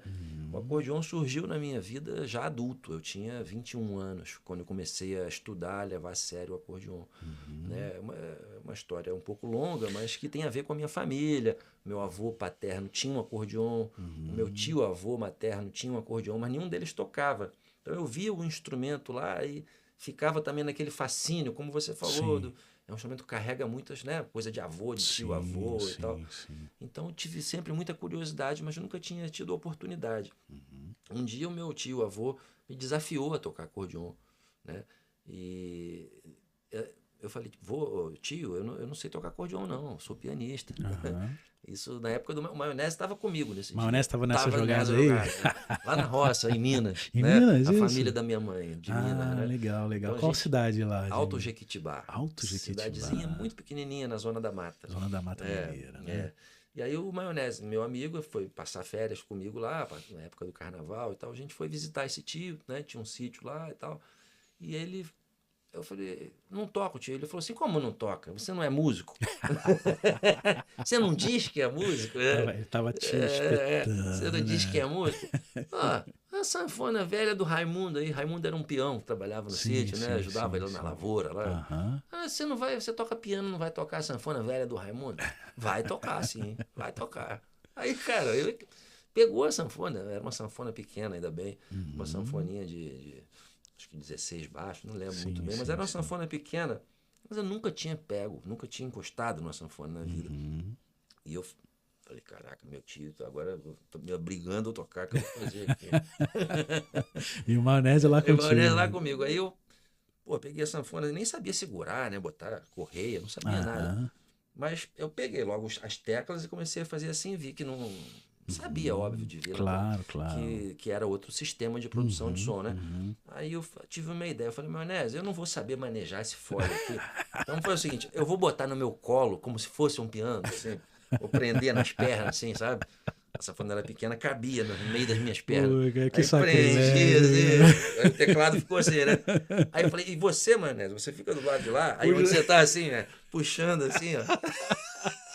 Não acredito nessa cena. Essa foi a minha. O seu debut. Meu debut na sanfona. E meu tio fez a mesma coisa que você, riu muito. Que sacrilégio, que heresia. Ele riu demais. Sabe o que ele falou? Ele virou pro peão lá, ô Raimundo, aí, precisa dois pra tocar a sanfona só. Rapaz, e depois de você ser mencionado e ter um episódio contigo, numa série que eu reputo a mais importante que eu já vi, assim, dentre eu tenho um apreço muito grande pelo acordeon. Inclusive estou tentando, vou até mandar mais uma vez um recado aqui pro meu querido Bebê Kramer. Estivemos juntos esses dias e eu quero muito trazer o Bebê aqui, né? Poxa, o Bebê é um acordeonista fantástico, daqueles essenciais para nossa música, né? E fico muito feliz de vê-lo, o Limerichter. Eu já vi várias vezes esse episódio, né? Muitos anos. Esse aí, várias vezes, porque foi uma série muito bem produzida. Muito. Um carinho muito grande com a produção, com os músicos. E eu fiquei muito feliz de ver um músico niteroense. Que bom. Né? Que tradicionalmente não está vinculado ao universo exclusivo do acordeon. Isso. E que, olha só, né? transgênero total. Total, cara. E transinstrumental. Também, E foi pro acordeon com essa beleza Isso... da sua musicalidade, né, querido? Obrigado, cara. Obrigado pelo reconhecimento, porque foi isso mesmo. Eu nunca tive aula de acordeon, eu sou autodidata no acordeon, mas a bagagem que eu já tinha quando eu comecei com 21, né, me permitiu me concentrar no início nos problemas técnicos. Sim, resolver a questão dos baixos, como segurar, né? principalmente os baixos. O peso do instrumento. O peso, me acostumar com aquilo. O mecanismo mecânico de sopro. E me acostumar a não tocar com força aqui, que não adianta nada. A dinâmica é toda no pulso aqui, no fole, né? Enfim, eu tive que me dedicar muito para ir aos pouquinhos dominando esse novo instrumento.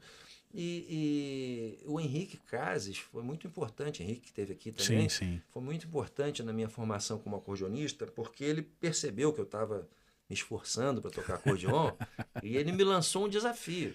Ele falou assim, ó, eu tô vendo você aí estudando e tocando cada vez melhor e tal, eu vou te dar a partitura do concerto do Radamés para acordeon e orquestra. Que eu sei que você tocou que eu também. toquei e gravei, né? também. Tá gravado isso. Tá gravado bonito, lá, né? com a Orquestra de Curitiba, com a Sinfonia Brasil, do meu querido Norton Morozovich. Bacana. Esse concerto foi dedicado ao Chiquinho, Foi dedicado ao Chiquinho do acordeon, foi. Que é um gênio, né? Que é um gênio, que foi uma das grandes inspirações, um dos grandes professores, né? Você falou do Sivuca. Sim. Além do Sivuca, o Dominguinhos e o Chiquinho aqui no Brasil foram os meus maiores professores. Aliás, o Chiquinho exerce sobre mim um fascínio, né? Porque era um homem que dominava com uma elegância ímpar, né? Um músico muito discreto, não apareceu muito, foi um músico de estúdio de rádio, né? Mas que tinha consideração dos maiores músicos, geralmente se referenciando ele como Maestro Chiquinho, né? Um grande nome da música, né? Ele tá lá em cima. E você que não é dessa tradição, ser mencionado, ser gravado e ter um episódio dessa minissérie, dessa importância para o acordeon, é algo realmente, um feito assim, especial, cara, em reconhecimento a essa tua. Eu acho que foi um presente, sabe? Né? Foi um presente que eu ganhei. Essa série, ela começou com um filme. Não sei se você viu o filme. Sim, claro, vi. Foi o filme. Aí depois o filme foi tão bom, foi tão bem recebido, que houve o interesse na época de se dar continuidade através de uma série, porque o filme, ele trata do acordeon como elo de ligação do Brasil. Ou seja, como é que é o acordeon do Sul, como é que é o acordeon do Sudeste, como é que é o acordeon do Nordeste, como é que é o acordeon do Centro-Oeste, do Norte, né? Então ele procura ver o que há de igual e de diferente, o que de parecido ou de bem diferente. O acordeon, eu tenho assim um carinho muito grande para falar desse instrumento. Falo muito pouco porque realmente é algo assim meio mágico, né? Ele exerce sobre mim um encantamento, que é justamente essa coisa de, na solidão mais agreste, ele conseguir preencher de felicidade, de música, de festa, nas situações mais difíceis que o Brasil profundo enfrentou e enfrenta, tanto quanto nas agruras lá dos pampas gaúchos, né? Na solidão do campo, do homem do campo. Esse instrumento é realmente extremamente especial para mim. Eu gosto muito do violão, mas a flauta, o piano, o acordeon são instrumentos que eu tenho um carinho muito especial. Bom, vamos ver se tem mais alguma coisa pra gente ver aí, algo, por favor. Tem uma coisa que eu tinha separado aqui, vamos ver se a gente consegue ver, e eu queria falar muito daquele, eu achei maravilhoso, o Estúdio 66. Aquilo foi outro presente. Isso foi demais. E se eu não me engano, é o Amor que faz as introduções? Um trecho. Um trecho. É um trecho, Cara, coisa mais linda. Mas antes disso, temos ainda no programa do Jô. Onde você foi, rapaz? Eu nem tenho isso aí. Stanley Jordan. Rapaz, olha o Marquinhos, gente. O Marquinhos tava rock and roll total aí nessa época, cara.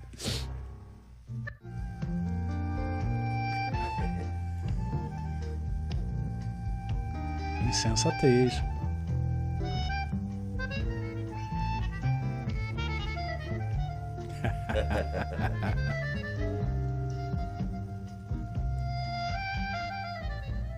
Que bonito, Marcos. Ah, o Mamão. Mamão, é verdade. Novinho aí, cara. Ei! Que lindeza, gente. Obrigado. Pô, velho, que legal. Bonito cara, isso, hein, que cara? legal. Stanley Jordan. Stanley mano. Jordan. Isso foi uma outra. Como é que surgiu Você esse tinha papo falado aí, do cara? 66, mas teve outra coisa aí, que foi o Stanley, né? Foi um Stanley capítulo Jordan. à parte. É. O Stanley, cara, um dia eu tava em casa, toco o telefone. Acho que foi o Mamão que me indicou, porque eu já havia tocado com o Mamão na banda da Elza Soares. E na orquestra de salsa, que eu te falei, na Rio Salsa. Sim. Né? Eu conheci o Mamão na Rio Salsa. Depois, quando eu era o diretor musical da Elza Soares, durante uma época, e o baterista saiu e coube a mim chamar um baterista. Eu chamei o Mamão. O Mamão.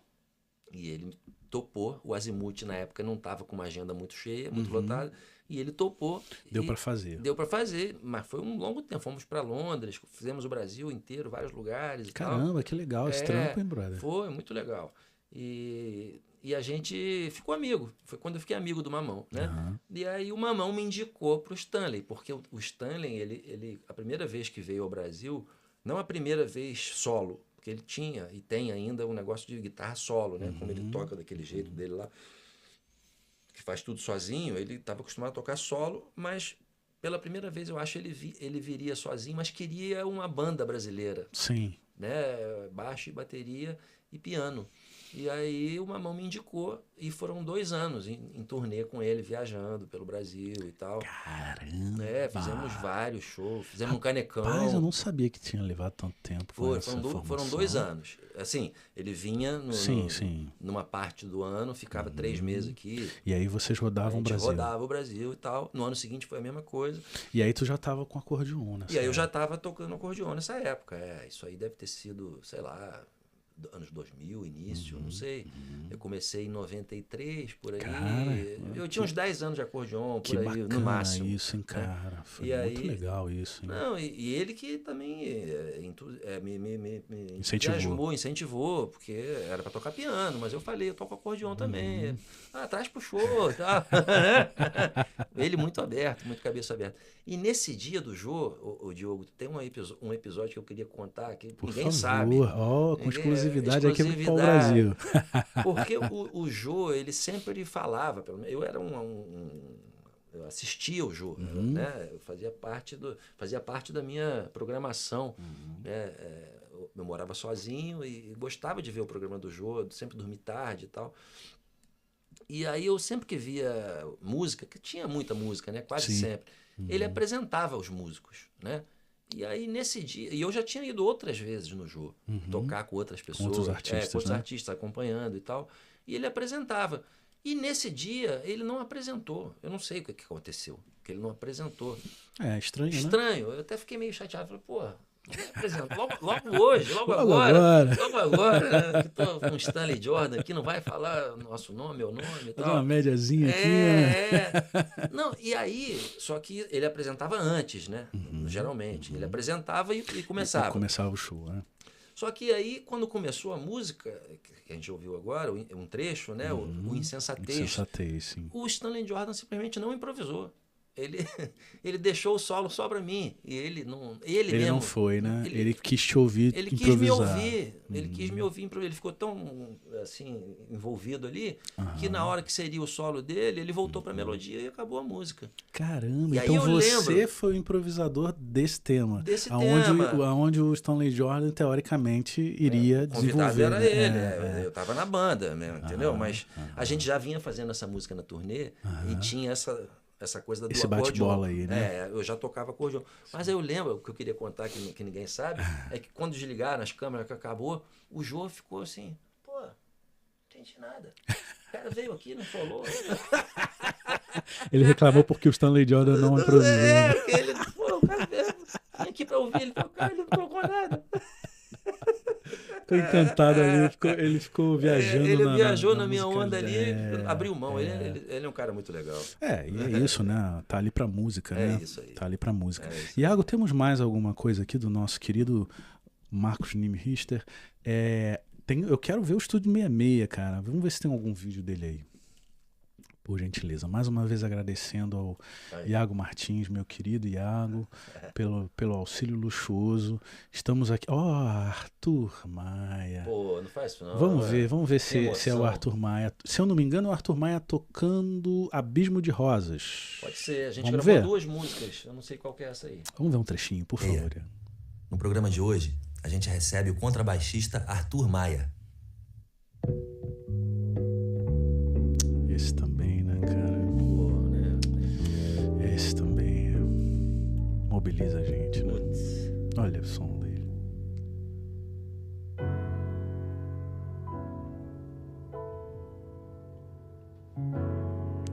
Que lindeza de programa. Olha que lindo, os harmônicos.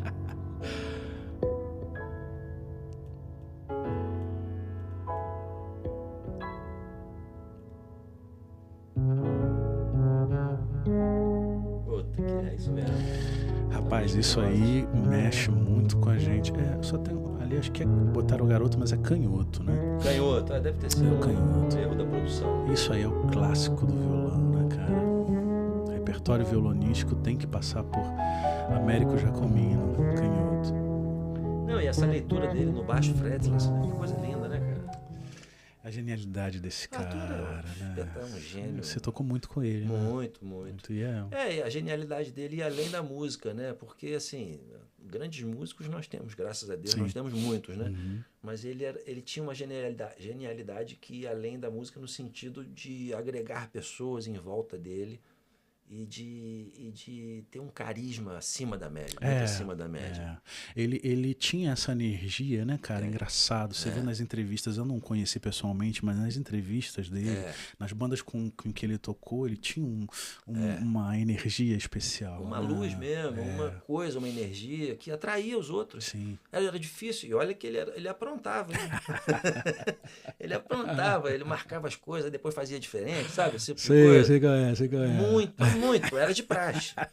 Mas assim, ninguém conseguia ficar com raiva dele, cara. Ficava no máximo 10 minutos, entendeu? Aí ele se saía com uma assim, muito engraçada. Um músico maravilhoso, né? Iago, temos mais alguma coisa pra gente ver? Que delícia foi esse Estúdio 66, Pois né? a gente nem falou. Vamos falar do Estúdio 66? O Estúdio Como é que 66 foi isso? Como é que surgiu esse convite? Foi um convite do Paulinho Mendonça. Paulinho Mendonça era o diretor do Canal Brasil à época, né? Eu sempre me confundo se é diretor ou se é presidente. É um dos dois. Ele era o cara de maior cargo lá. E ele me conhecia porque eu tocava com o Zé Renato. Sim. Eu tocava com várias pessoas, mas o que eu me lembro era o Zé Renato, Sim. Porque eu lembro que a gente gravou um DVD com o Zé Renato ao vivo e ele estava na plateia. Então eu acho que foi pelo conhecimento do Zé Renato. Aliás, o ali. Zé Renato também. Também, né, Nossa, um grande que músico, gênio, cantor, né? compositor, toca pra demais. caramba. Aquelas coisas todas boca, enfim. Pois né? Doideira, né? E aí, através do Paulinho Mendonça, veio o convite para eu substituir o Ricardo, porque o programa já existia antes de mim. Com o Ricardo Silveira, com o Ricardo né? Silveira. Ricardo que inaugurou o Estúdio 66. Que também outra. É outro, graças a Deus eu só tenho amigo bom. e aí como natural nessas coisas de televisão, enfim, não é a minha especialidade, apesar de eu ter comandado o programa, mas na televisão parece que tem um negócio de trocar, né? De vez em quando, troca a abertura, sim, né? sim. Para ter um frescor, Faz uma assim, temporada diferente, né? Aí muda o estúdio, muda o apresentador. Aí eles agradeceram o Ricardo, me convidaram e eu fiquei 3 anos. E depois de mim entrou o Zé Nogueira, ficou mais 2. É verdade. Querido Zé Nogueira, falecido. Falecido recentemente. Então eu fiquei 3 anos à frente do Estúdio 66. Então primeiro foi o Ricardo, depois foi você e depois foi o Zé. Exatamente, foram 8 anos de programa. Esse programa maravilhoso. Maravilhoso, né? cara. Uma pérola, assim, na TV. Porque consistia do quê? De um apresentador, músico, né, que recebia a cada programa um convidado para fazer um som que era decidido ali na hora, que não tinha ensaio, que não tinha...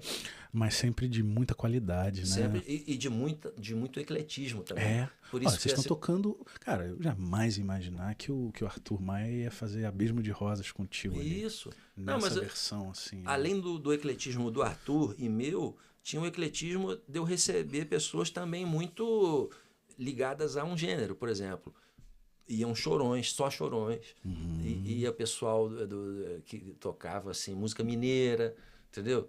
Ia pessoal que tocava mais fusion, ia pessoa que tocava... O Turíbio Santos foi lá. Esse eu não vi, cara. Turíbio Santos.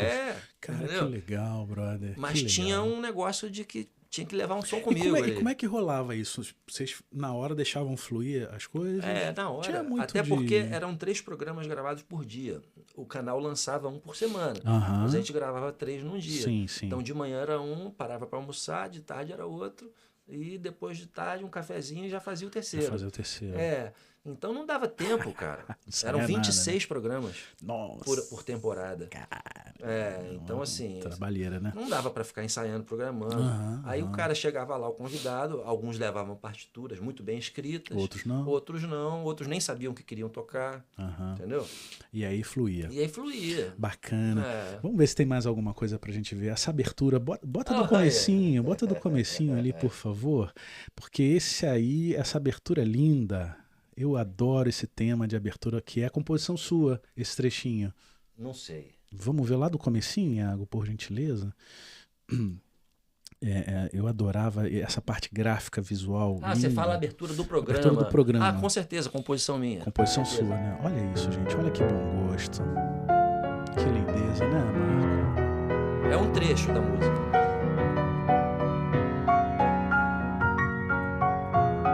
Essa é Amor. Linda essa composição. Que eu gravei agora. Se puder dar Vamos dar um pausezinho, por favor. Márcio Montarroios, através de uma parceria dele com o jovem tecladista Donatinho. Não, por favor, Iago, volta. Tá dizendo uma coisa e mostrando outra. Entrou outra aí, mas você, por favor, fala da sua composição. Essa composição chamada Amor, que você conhece, através da abertura do Estúdio 66. E eu gravei também num dos episódios com o Rafael Barata e o Alberto Continentino. Sim. Né? A gente gravou ela aí, mas em disco, em álbum, ela não saiu. Mas vai sair, porque eu gravei num trio, que é um dos projetos que eu tenho. Com Jefferson Lescaut, não? Te falei do piano solo, né, que eu gravei, que tá para ser lançado. Tá para sair também um outro trio que eu fiz. O piano solo é o transgênero. É o transgênero. Tá. O outro que eu fiz que tá para ser lançado, já tá pronto, inclusive. É um trio com o Márcio Bahia, bateria. Nossa. E o baixista é norte-americano, é o Dave Zino. É um cara que frequenta o Brasil já de uns 10 anos, eu acho. Porque ele arrumou uma namorada aqui. E ele mora lá em Rhode Island, lá perto de Boston. Sim. E é um grande baixista. Toca muito. E adora música brasileira. E arrumou uma namorada brasileira. O coração e todo ano ele vem. Todo ano ele vem. E a gente se conheceu. E na época da pandemia, a gente fez aquela música de online. Você lá e eu aqui, aquele, né? Online, meio mais ou menos online, né? Ele grava e manda, eu gravo e mando, me filma e eu boto um vídeo do lado do outro, assim, aquela coisa de pandemia. Montagem, né? Doideira. Aí fizemos, cara, e deu mó pé, cara. Porque é difícil tocar jazz, ou bossa nova, assim, jazz no sentido da linguagem, né? Um fazendo primeiro e o outro fazendo depois. Sim. Geralmente, nesse tipo de música, tem que tocar junto. Tem. Né? E ele fez sozinho o baixo, solo, e me mandou. Só que, como eu conhecia a música, era Inútil Paisagem, de Tom Jobim. Ficou tão legal, ele gostou muito, eu gostei muito também. E depois surgiu uma oportunidade da gente fazer um show de trio num espaço em Copacabana que estava inaugurando. E eu chamei o Márcio Bahia, muito meu amigo também. Sim. Gravou comigo meu primeiro disco e tal. Grande batera, muito bom, Márcio Bahia. Nossa, espetacular. E fizemos um trio chamado Nizimba. Nizimba, que parecia um nome meio africano, Nizimba. Mas nada mais é do que nossas iniciais. Né? Ni de Richter, de Zino e Barra de Bahia, Nizimba. Ainda teve esse exotismo do nome, né? Que tipo de música é essa? Afro, Afrobeat. E aí a gente gravou o Amor, né, nesse então disco. tá pra sair. Tá pra sair. Vai sair então um disco solo de piano, que é o Transgênero. Isso. E vai sair e vai também sair o Nizimba. Acho que o nome vai ser Nizimba mesmo, é o primeiro disco. Não sei se vai ter algum outro nome. Desse trio, formado pelo Márcio Bahia e pelo Dave Zino. Com 2 N's, E com a participação da Alma Thomas, que é uma grande cantora. Americana também. Que bacana, hein, cara. Pô, a galera do Pau Brasil que vai ouvir esse episódio aí, vamos ficar atento nesses lançamentos aí que o Marcos Nimi-Richter vai fazer. Iago, vamos só corrigir aqui rapidamente. Houve um áudio que saiu, mas era de outro vídeo. Toca pra gente aí o que tá rolando. Porque esse tá marcando como o Maionese. Bem-vindos ao Estúdio 66. No programa de hoje, a gente recebe o flautista e cantor Alexandre Maionese. Cantora demais, né? A cara do sem vergonha. Olha o figurino. E Benedito Lacerda. Aurora Analfabeta. De Gordurinha e Nascimento Gomes. E Tico Tico no Fubá, de Zequinha de Abreu. E agora, com vocês, Alexandre Maionese, no Estúdio 66. Vamos ouvir um trechinho do Ingênuo? Cara, o Maionese tira um som, né, bicho? Fala sério, mano. Fala sério.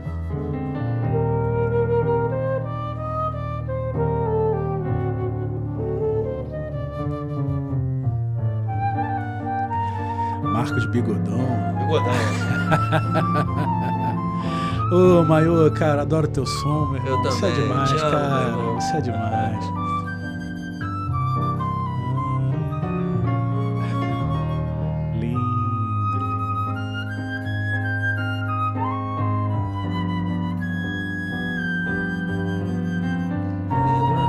Limpíssimo, né? Que técnica, expressividade.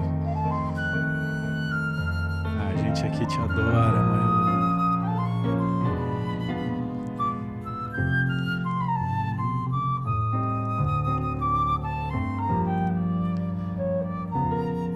Agora uma obrigação aí do piano. Aí na hora você faz o que dá, né? Iago, vamos passar pro 4:20. Você consegue chegar lá pra gente? Porque eu quero ver o meu amigo Maionese cantando 4 minutos e 20. Vamos dar tempo de carregar aí. Tá bom.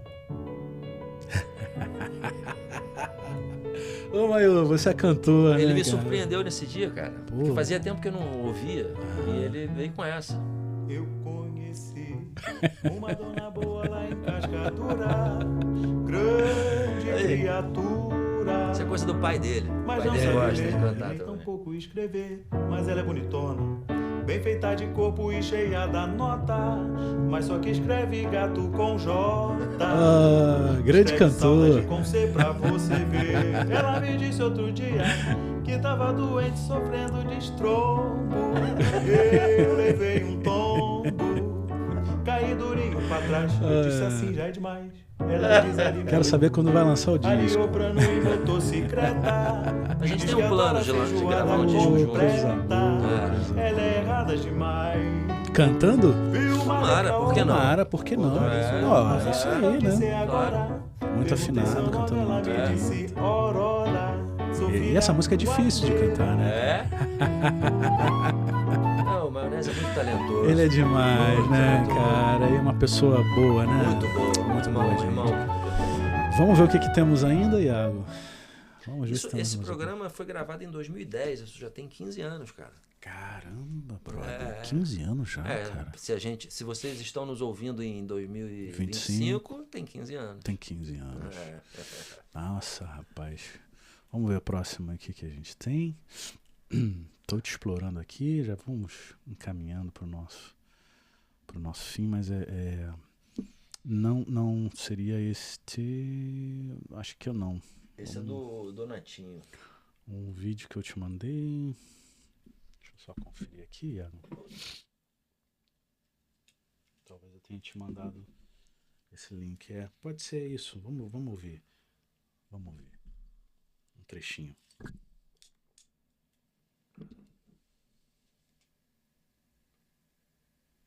De uma parceria dele com o jovem tecladista Donatinho. O Sopro. Donatinho sabe que o meu negócio é fumaça e luz, né, Bê? Isso pra quem não sabe, é o Márcio Montarroz. Márcio Montarroz era Gravado. demais. Né? A voz dele Também deixou a gente cedo, né? muito cedo. Eu tive a sorte de tocar com ele também. Que mestre. Outro mestre. Né? Isso aí é o Donatinho, filho do João Donato. Sim, filho do João Donato. Né? Que foi um dos convidados. O estilo completamente diferente. Essa bateria tá programada. É um outro universo. Viagem total. Total. Né? Viagem total. Ele chegou com uma programação, com esse equipamento, que já vai ficar claro aí na imagem. Esse tecladinho que ele tá soprando, como se fosse uma escaleta. Aham. Ou seja, o programa era Muito versátil. assim, né, cara? A ideia era essa. Bacana. Não, Tinha cantores também, não sei se você chegou a ver. Não. Foram vários, foi João Bosco, foi não Leila vi, Pinheiro. Cara, será que tudo isso tá disponível na internet, cara? Cara, Não sei, o né? canal disponibilizava, mas não no YouTube. Aí eu, por minha conta, coloquei alguma coisa no YouTube. Sim. Você não tem todos os programas, mas muita Mas coisa alguma coisa tem. tem. Vamos pro próximo, Iago, por gentileza. Vamos ver o que a gente tem aí ainda mais. Estamos encaminhando por fim desse papo tão saboroso com o nosso querido Marcos Nimrichter, que está prestigiando assim o nosso, abrilhantando aqui nossa modesta iniciativa, e está sendo assim um prazer muito grande, né, de ver coisas tão bonitas que o Silvério Pontes, o Zé da Velha, vou vivendo. Bicho, tá vendo como eu sou sortudo, cara? Olha aí, cara.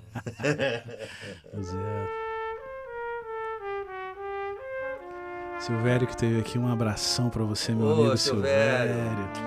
Olha o Zé tocando, que maravilha. Pixinguinha, vou vivendo.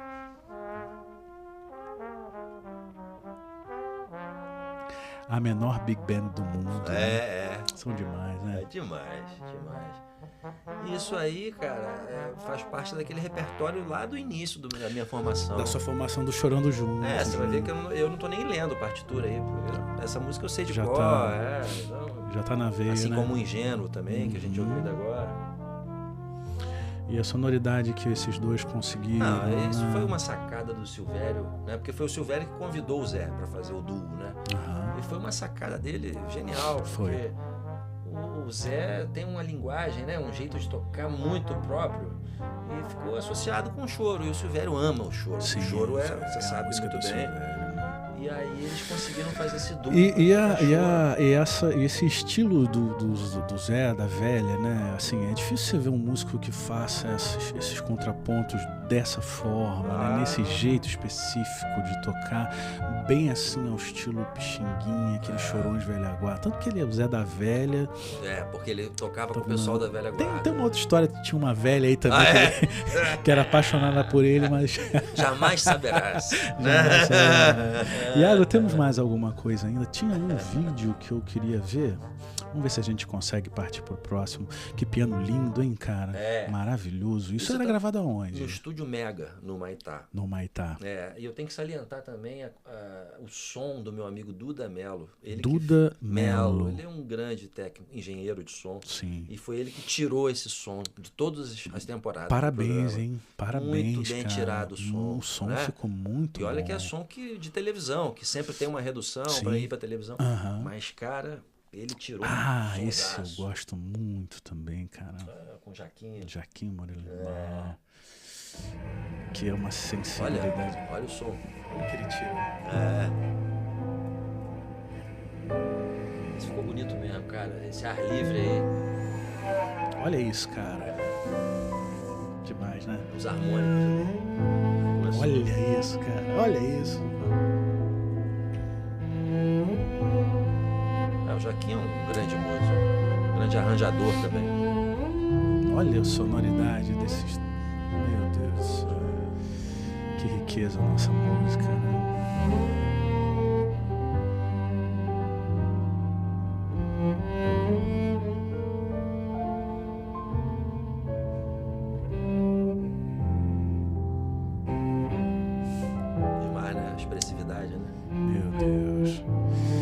Nessas horas a gente se sente mais perto do divino, né? Olha, gente. Cada nota. É. Aquilo que você estava falando, né? Da maturidade que pode ser mais jovem ou mais velho, mas que faz com que você toque pra música. Toque pra música, né? Tá querendo se mostrar. Perceba. Tá querendo se Olha, eu mostrar vou te aí. falar uma coisa aqui, vou confessar uma coisa pra você. Quando eu tava estudando, porque eu me senti muito honrado, né? Quando recebi o seu positivo da gente conversar. Você é um músico que eu admiro há muito tempo, né? Que já vinha há muitos anos acompanhando e ouvindo falar tão bem, né? E o Maionese esteve aqui, se derramou em elogios, falou, eu tenho que trazer o Nimirista. Eu falei, pô, será que ele viria? Não, ele vem sim, tem que trazer ele aqui. E quando chegou nessa faixa, cara, eu tava muito emocionado. Eu me permiti, assim, extravasar as minhas emoções ao seu piano e a esse... Nessa música aí? Nessa música lindíssima o Morenebal é demais. Ele é demais, cara. Muito E tá aí, tá firme e forte aí, tocando pra caramba. Iago, querido, muito obrigado mais uma vez pela sua gentileza aí. Obrigado, e Iago. nos assessorar. Marcos, meu querido, Poxa. cara, que alegria ter você. Que bom ter você, que você aceitou o nosso convite, né? Prestigiar essa iniciativa tão modesta desse gonçalense que te admira, lá da varanda do meu querido Edson do Brasil. Um beijo para você, meu irmão Edson, que eu ouvi falar através do mestre Zé Canuto. Isso aí. Que é outro também que eu queria trazer aqui, né? Será que o Canuto vem aqui conversar com a certeza, gente? com É um certeza. gênio também, gosto demais. Com certeza. Um som único, né? Único. E um som e uma figura única, uma conversa única. É divertidíssimo. Boníssimo, É um amigo um grande querido. amigo, Que eu não vejo há muito músico. tempo, mas eu tenho uma saudade grande dele. Quem sabe, né, a gente consiga trazê-lo aqui. Mas eu queria especialmente te agradecer, porque assim, quando a gente está diante de alguém que tem tanto tempo dedicado à música, que tem uma carreira tão extensa e uma carreira assim peculiarmente rica, né? Porque você conseguiu, através da sua musicalidade, transcender aos gêneros e abrir esse leque com tanta qualidade assim a serviço da nossa música, né, Marcos? Poxa, eu que fico feliz e honrado, até emocionado. Obrigado, cara, porque isso foi uma coisa que foi sendo construída com muita consciência e ao mesmo tempo com nenhuma certeza se ia dar certo ou não, né? Porque eu era movido, como já falamos aqui, por algo que eu nem sei de onde vinha, porque eu era muito pequeno para decidir, assim, Sim, né? sim. Com 4 anos, 5 anos, 6 Agradecer anos, 7 aqui a dona anos. Célia, né, em memória do seu Jorge também, Isso. por terem concedido a você a oportunidade, né, as pessoas que trilharam seu caminho e que foram importantes para sua formação. Meus pais, se não fosse eles, nada disso teria acontecido. Para dona Jussara lá, a família que te Exato. emprestava o piano, para o nosso querido Maionese que estava junto com você, puxando lá a sanfona. Exato. Lá em Alto Jequitibá. Em Alto Jequitibá. Pro meu amigo Marcos Suíno, é o apelido dele. Pro meu amigo Marcos Suíno, que me levou pro conjunto de baile, pros bailes. Pô, que legal, cara. Tocar lá com a galera de São Gonça, De e São Niterói. Gonça, viajava pelo estado do Rio, para Campos, Rio Bonito, Itaboraí, fazendo baile. Todos esses artistas tão importantes que você tocou. Que eu toquei, né? o Emílio, o Zólio, o pessoal de Niterói, né? Eu queria, assim, cara, te agradecer muitíssimo, dizer que a gente teve uma felicidade imensa nesse dia, essa tarde vai ficar marcada para mim na minha memória. Essa iniciativa é uma iniciativa realmente modesta, artesanal, amadora. Eu quero que isso continue e que a nossa audiência se sinta agraciada com a presença de músicos tão generosos como você. E que a nossa amizade e que a sua música continue, né, a nos deixar próximos, que é o que eu desejo verdadeiramente. Poxa, muito obrigado, Diogo. Eu também quero te agradecer porque a gente, cada vez mais, com o tempo, né, com o passar do tempo, eu vejo que você vem entrevistando pessoas aí, referência também, né, como Ronaldo, como Maionese, Silvério, enfim. Dudu Oliveira, Henrique Dudu, Cases. Henrique, enfim. A gente também precisa de você. A gente precisa de espaços como esse. Obrigado. Né? Então a gente realmente retribui o seu elogio, porque a gente precisa desses espaços. Hoje, como tudo mudou, né, em termos de produção musical, né, a forma como a música é produzida e como ela é veiculada e como ela é divulgada, virou uma coisa que é isso. A gente precisa, nós somos dois lados. Tá tudo tão pulverizado que a gente precisa de todos os esforços que se somem a isso. Eu estava conversando com o Iago aqui também, a possibilidade de gravar e esse tipo de parceria, de colaboração mútua para que a gente possa divulgar aquilo que a gente faz e que vocês possam também pesquisar aquilo que vocês querem pesquisar e mostrar. Né? Eu acho que essa coletividade, esse esforço coletivo é muito importante. Coisa que eu, por exemplo, não poderia fazer sozinho. Não é da minha natureza. Entendeu? Então, estar aqui hoje foi um presente para mim, cara. Muito obrigado. Vamos dedicar esse episódio, então, para os nossos músicos queridos de São Gonçalo e Niterói. Boa, né? Excelente. A gente se formou ali nesse caldo. Exatamente. Pessoal do lado de lá da Bahia. Isso. Sintam-se homenageados. São duas cidades muito musicais. Muito importante pra gente, né? Meu querido, mais uma vez, muito obrigado. Valeu. Com isso, vamos encerrando aqui, pessoal. Obrigado. Gente, um grande abraço. Obrigado. Tchau, tchau. Até a próxima.